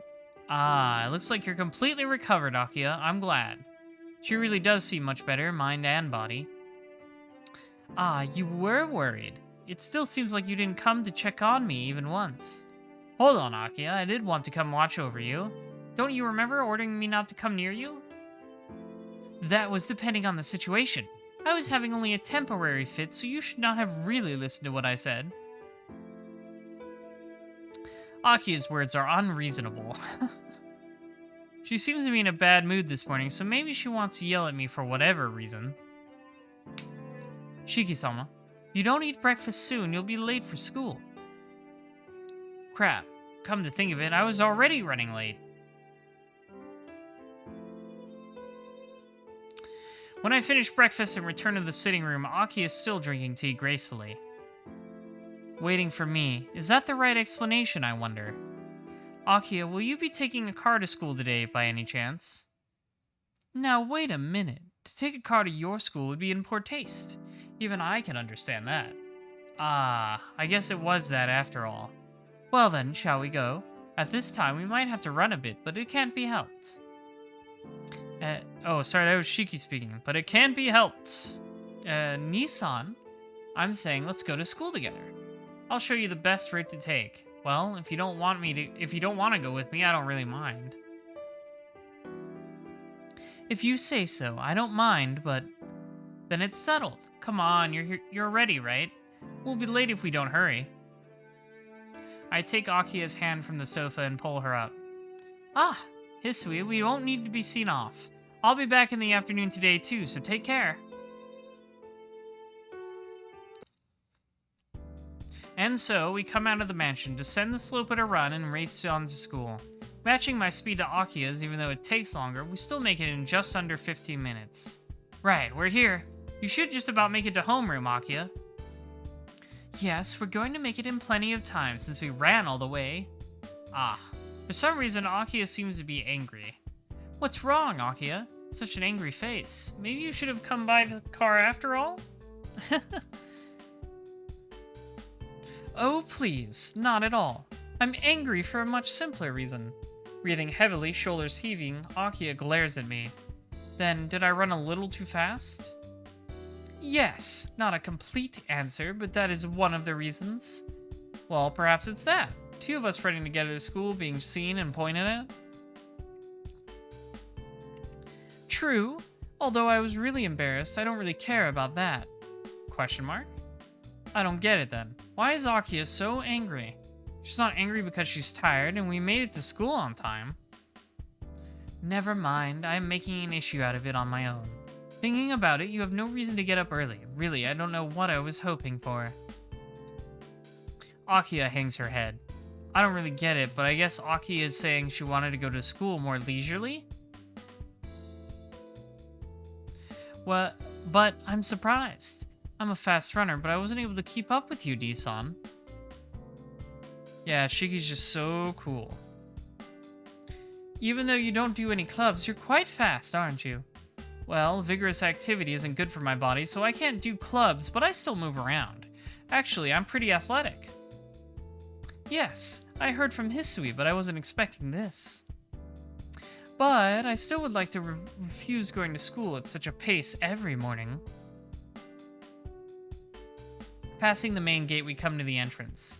Here, I part from Akiya. She goes to the 4th floor, and I go to my classroom on the 3rd.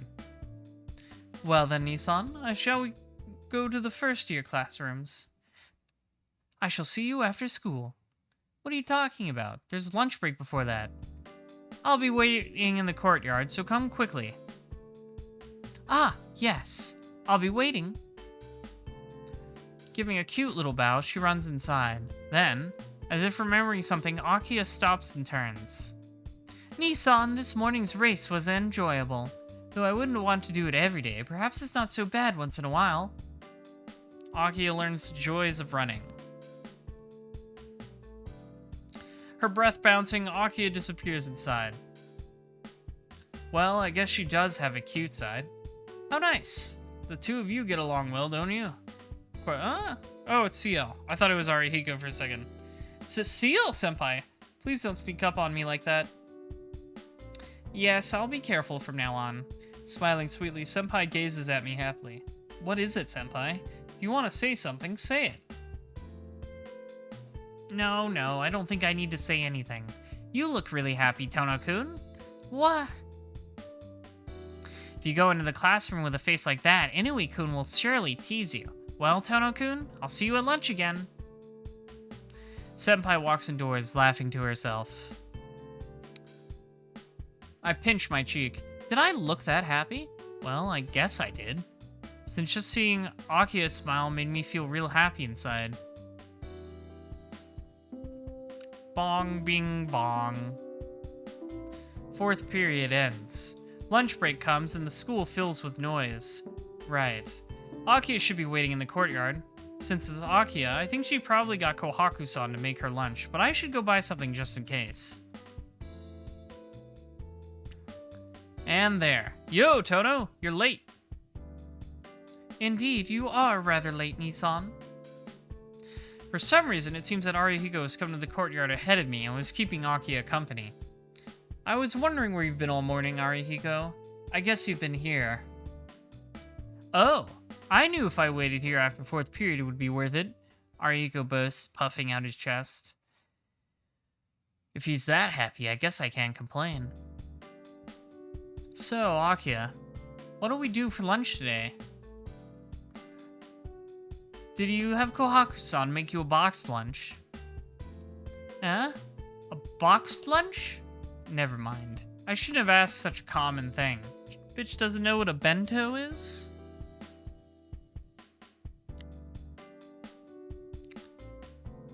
From the bread I bought, I offer the best sandwich and a strawberry milk. Here, today's lunch. If it's better than yesterday, so eat it in comfort. Alright. Akiya timidly accepts the sandwiches and strawberry milk. I wonder uneasily whether Akiya will ever get used to having lunch at her school. Ah, nice, nice. Hey, Tono, nothing for me? Well, yeah, for some reason there is. I find him a sausage roll and a suitable drink. Hey, what is this? Balsam pear drink? This stuff isn't even fit for animals to drink. Can't be helped, the rest were all gone already. Well, there were some cactus mixers, but that's not what you could call a drink. I guess you still had a bit of compassion, Tono. I have loads for anyone but you. This makes us even for yesterday. Though he clicks his tongue in irritation, Arihiko puts a straw into the drink pack happily. The spacing was a little weird. I thought DR and ink was 2 words, and it was kind of confusing. I was like, that doesn't make any sense. I got a napkin for you too, Akiya. What a shock. Why is Akiya making such a face? Wow, what is it, Akiya? Is there a bug on you? It's nothing at all. I just thought Nissan and Inui-san seemed to be really close. Ha ha ha ha. Akiya-chan, you're giving us too much credit. Tono and I are best friends and bitter enemies, so just call us pals. Arihiko laughs happily, and Akiya looks at me as if wanting to say something. And then... Ah, you were all here, then. Box lunch in hand, Senpai appears. Ah, it's Seal Senpai. Today's a jackpot, right, Tono? Please shut up. Sorry, Arihiko, I can't be as easily pleased as that. That's because... Akiya has a really scary expression right now. May I join you all for lunch? Arihiko nods eagerly. I don't mind either, but... No. For some reason, Akiya refuses directly. What a rude lady. The air in the courtyard is cold. It's not going to be warm in October, but it's still quite cold. Arihiko, who until now only knew the ladylike Akiya, gapes silently. Ah. Well, as an older brother, it would be bad if I didn't respond to what Akiya just said.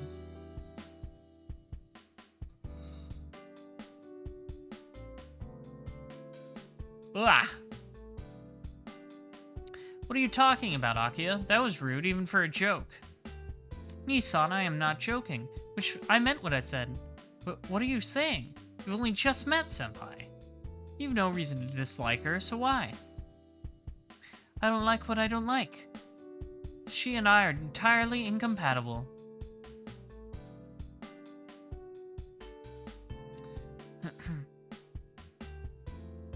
You feel the same, don't you? You know there's no way we can get along, don't you, Senpai? No, not at all. Certainly you seem to be incompatible types, but I think I could somehow restrain myself. Ugh. Arihiko and I pull ourselves back. Amazing. Akiya's spoiling for a fight is amazing, and Senpai's smiling face turning aside is also amazing. She doesn't want anything to do with Akiya's challenges. So you're suggesting we merely counterbalance each other then? To sum it up, yes. My business is not with you, Akiya-san, but with Tono-kun and Inui-kun. Sparks crackle between the two of them. It's like a face-off between a dragon and a tiger, as I used to say. At last, with the allegedly incompatible CL-senpai and Akiya, lunch began. But I never knew Tono-kun had a sister almost his age. I thought Tono-kun was an only child. Huh? Didn't I mention that I had a younger sister before? Yes, I heard a little about it. I heard about a little sister living alone in the Tono mansion. Question mark? What, so she already knew about Akiya? I did not know that Nissan's friends were like you or either. Why did you join this school, CL-senpai? Akiya-chan, Senpai's been here for 3 years. It's a shame that that she graduates this year. Blah. Really? She doesn't seem accustomed to the school uniform yet, so I thought she might have transferred from another school like me. Yes. I really wanted to wear a uniform like Akiya-san's. Akiya-san, is that the uniform of your latest school? Yes. Since the uniform here isn't to my liking, I wear the uniform from my old school. It's not fashionable enough. Akiya says such outrageous things casually.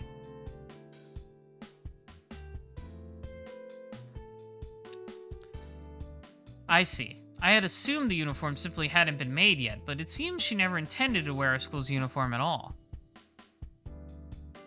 Ah, well, I think this one suits your level of activity well. What do you think, Tono-kun? Huh? About what? About Akiya-san's uniform. Which one would suit her better?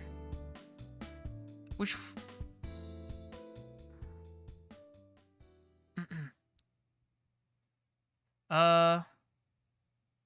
Akiya's current uniform suits her better. I would have to say that. I wonder. I think Akiya looks good the way she is now. Since she has such beautiful hair, I don't think bright colors would suit her. That's rare. Toto's praising a woman's appearance like... Normally, he says mean things to women. Because he disrespects women all the time. First time, isn't it? Shut up. That's just what I think. I'm saying the sailor suit suits her well, so I don't want her in a blazer. Arihiko grins at me. Ah, damn it, Arihiko got me. Glancing over, Akiya seems to be silently looking the other way. I see. No wonder Tono has no eye for women, because after looking at Akiya-chan every day, the girls at our school must hardly... Ah! I'm sorry, Inoue-kun, my hand slipped. CL-senpai laughs gently as she drives her elbow into Arihiko's side at a sharp angle. Man, I have to live through this stressful situation for almost 10 more minutes. I know that feeling. Where 10 minutes feels like forever. School ends. Let's go meet Akiya at the first-year classrooms. But just as I leave the classroom, I run into her. Ah, Nissan, are you going somewhere? No, I was just on my way to get you. What about you? Are you on your way anywhere? No, I just thought I might go home with you, Nissan, so I came here. I see. It's lucky we didn't miss each other. Well then, let's go. Kawaku-san and Hisui are waiting. You're right. Let us go home, Nissan. Oh, that's right. There's a question I've been wanting to ask you, Akiya. A question for me? Yeah. Why did you have that dislike for Senpai? Did you know her already by any chance? No, I met her for the first time yesterday. My dislike for her is simply psychological, so you don't need to worry about it. It's a condition. Psychological? What do you mean? I mean I can control how I feel. It's the same way as how you felt about fathers. Please don't worry about it. I think it's a little different. Your dad was kind of a dick. Hold on, Akiya. I just dislike the old man. I didn't hate him. I don't hate her either. I suppose I exaggerated things today. I'll reflect on it, so please look leniently upon the affair at lunchtime. Right. I guess that's okay then. Well, I guess it might not be a problem. CL-senpai often comes by at lunch, so if relations between Akiya and her are bad, it'd be a problem. At this rate, with Akiya saying things like this, me and Arihiko might not end up on pins and needles on the sidelines. Ah, I toss my bag on the desk and sit down on the bed. Well, what should I do? Seems Aki has lessons, and as soon as we get back, she went somewhere by car. That's right. Hisui and Kohaku-san were busily walking about too. Um, go and help Kohaku-san. Alright, I'm always in her debt, so I'll go help Kohaku-san. Huh? I don't see her anywhere in the courtyard. I glance around. For just an instant, I see the color of her kimono in the forest. Is that where the detached building is? After a little internal debate, I follow after Kohaku-san. Kohaku-san continues and enters inside. I would be pretty stupid if I came all the way here only to go back, so I force myself to go inside. Ooh, what's going on? What's gonna happen? Shiki-san, why did you come here? Well, I was thinking maybe I should give you a hand. Am I in the way? Shiki-san, I'm happy that you feel that way, but I didn't come here to work. I only came here to check the electricity according to Akiya-sama's orders. Huh? Electricity? This place is still used? Yes, this is the only room with electricity. This building is still maintained at a level for people to live in. The bath is still able to be used and there are futons ready. Really? But this place hasn't been used for a while, right? Why is it maintained like that? Let's see, maybe Akiya-sama's just fond of this place.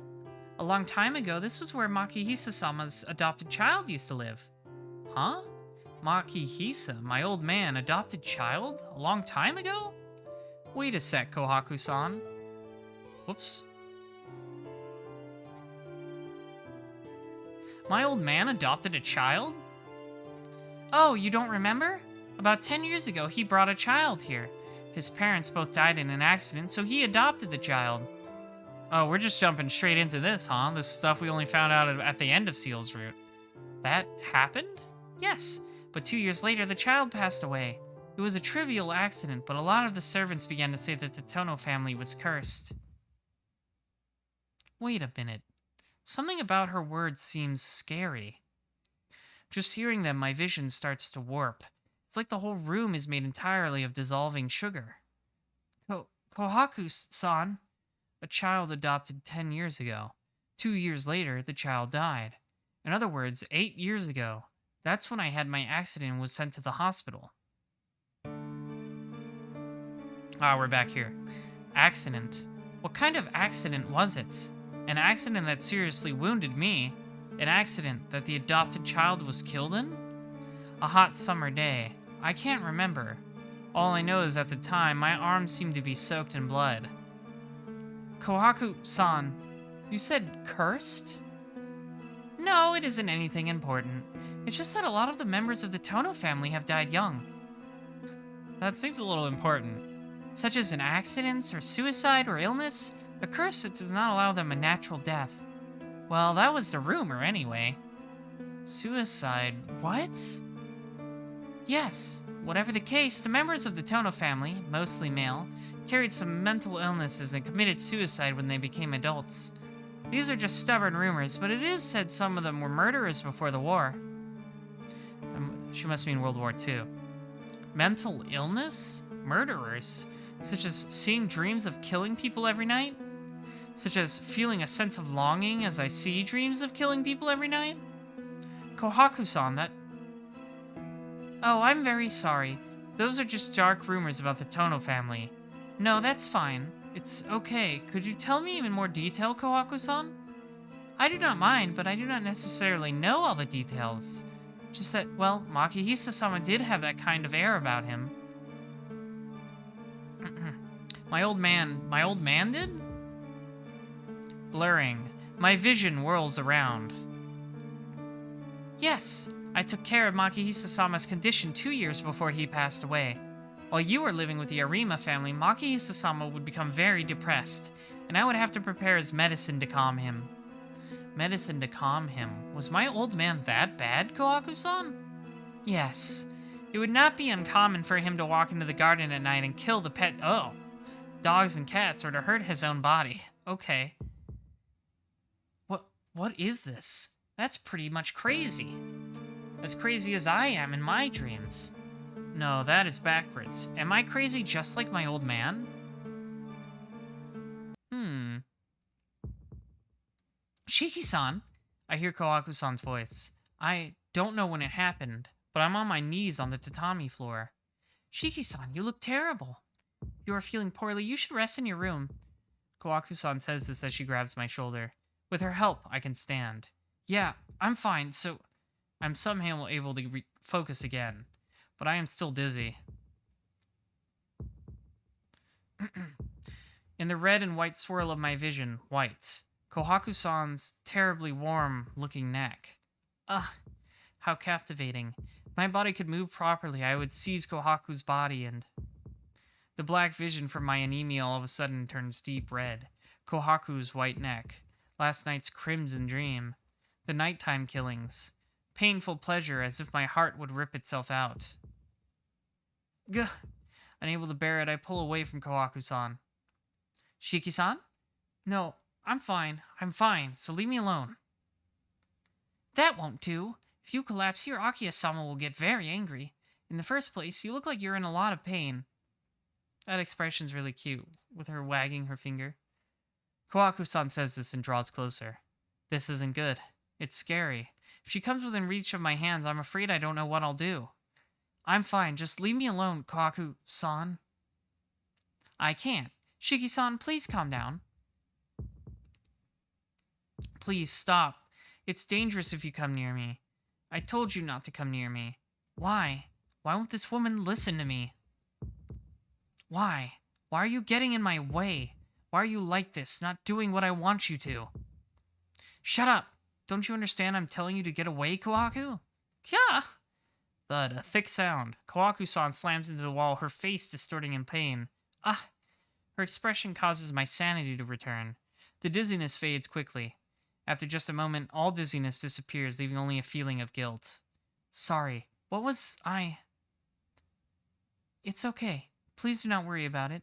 I only provoked you when you were in a bad mood. Let's not go there. She gives her usual smile. You are no longer pale and seem to have recovered. Shall we continue our conversation? No, that's enough for today. Sorry, Kohaku-san. There's something wrong with me. Oh?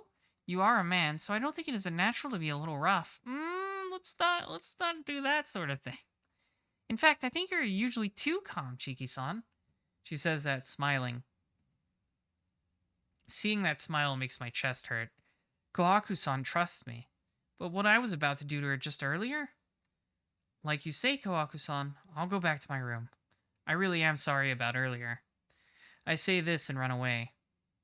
I leave the detached building behind, being crushed by self-loathing.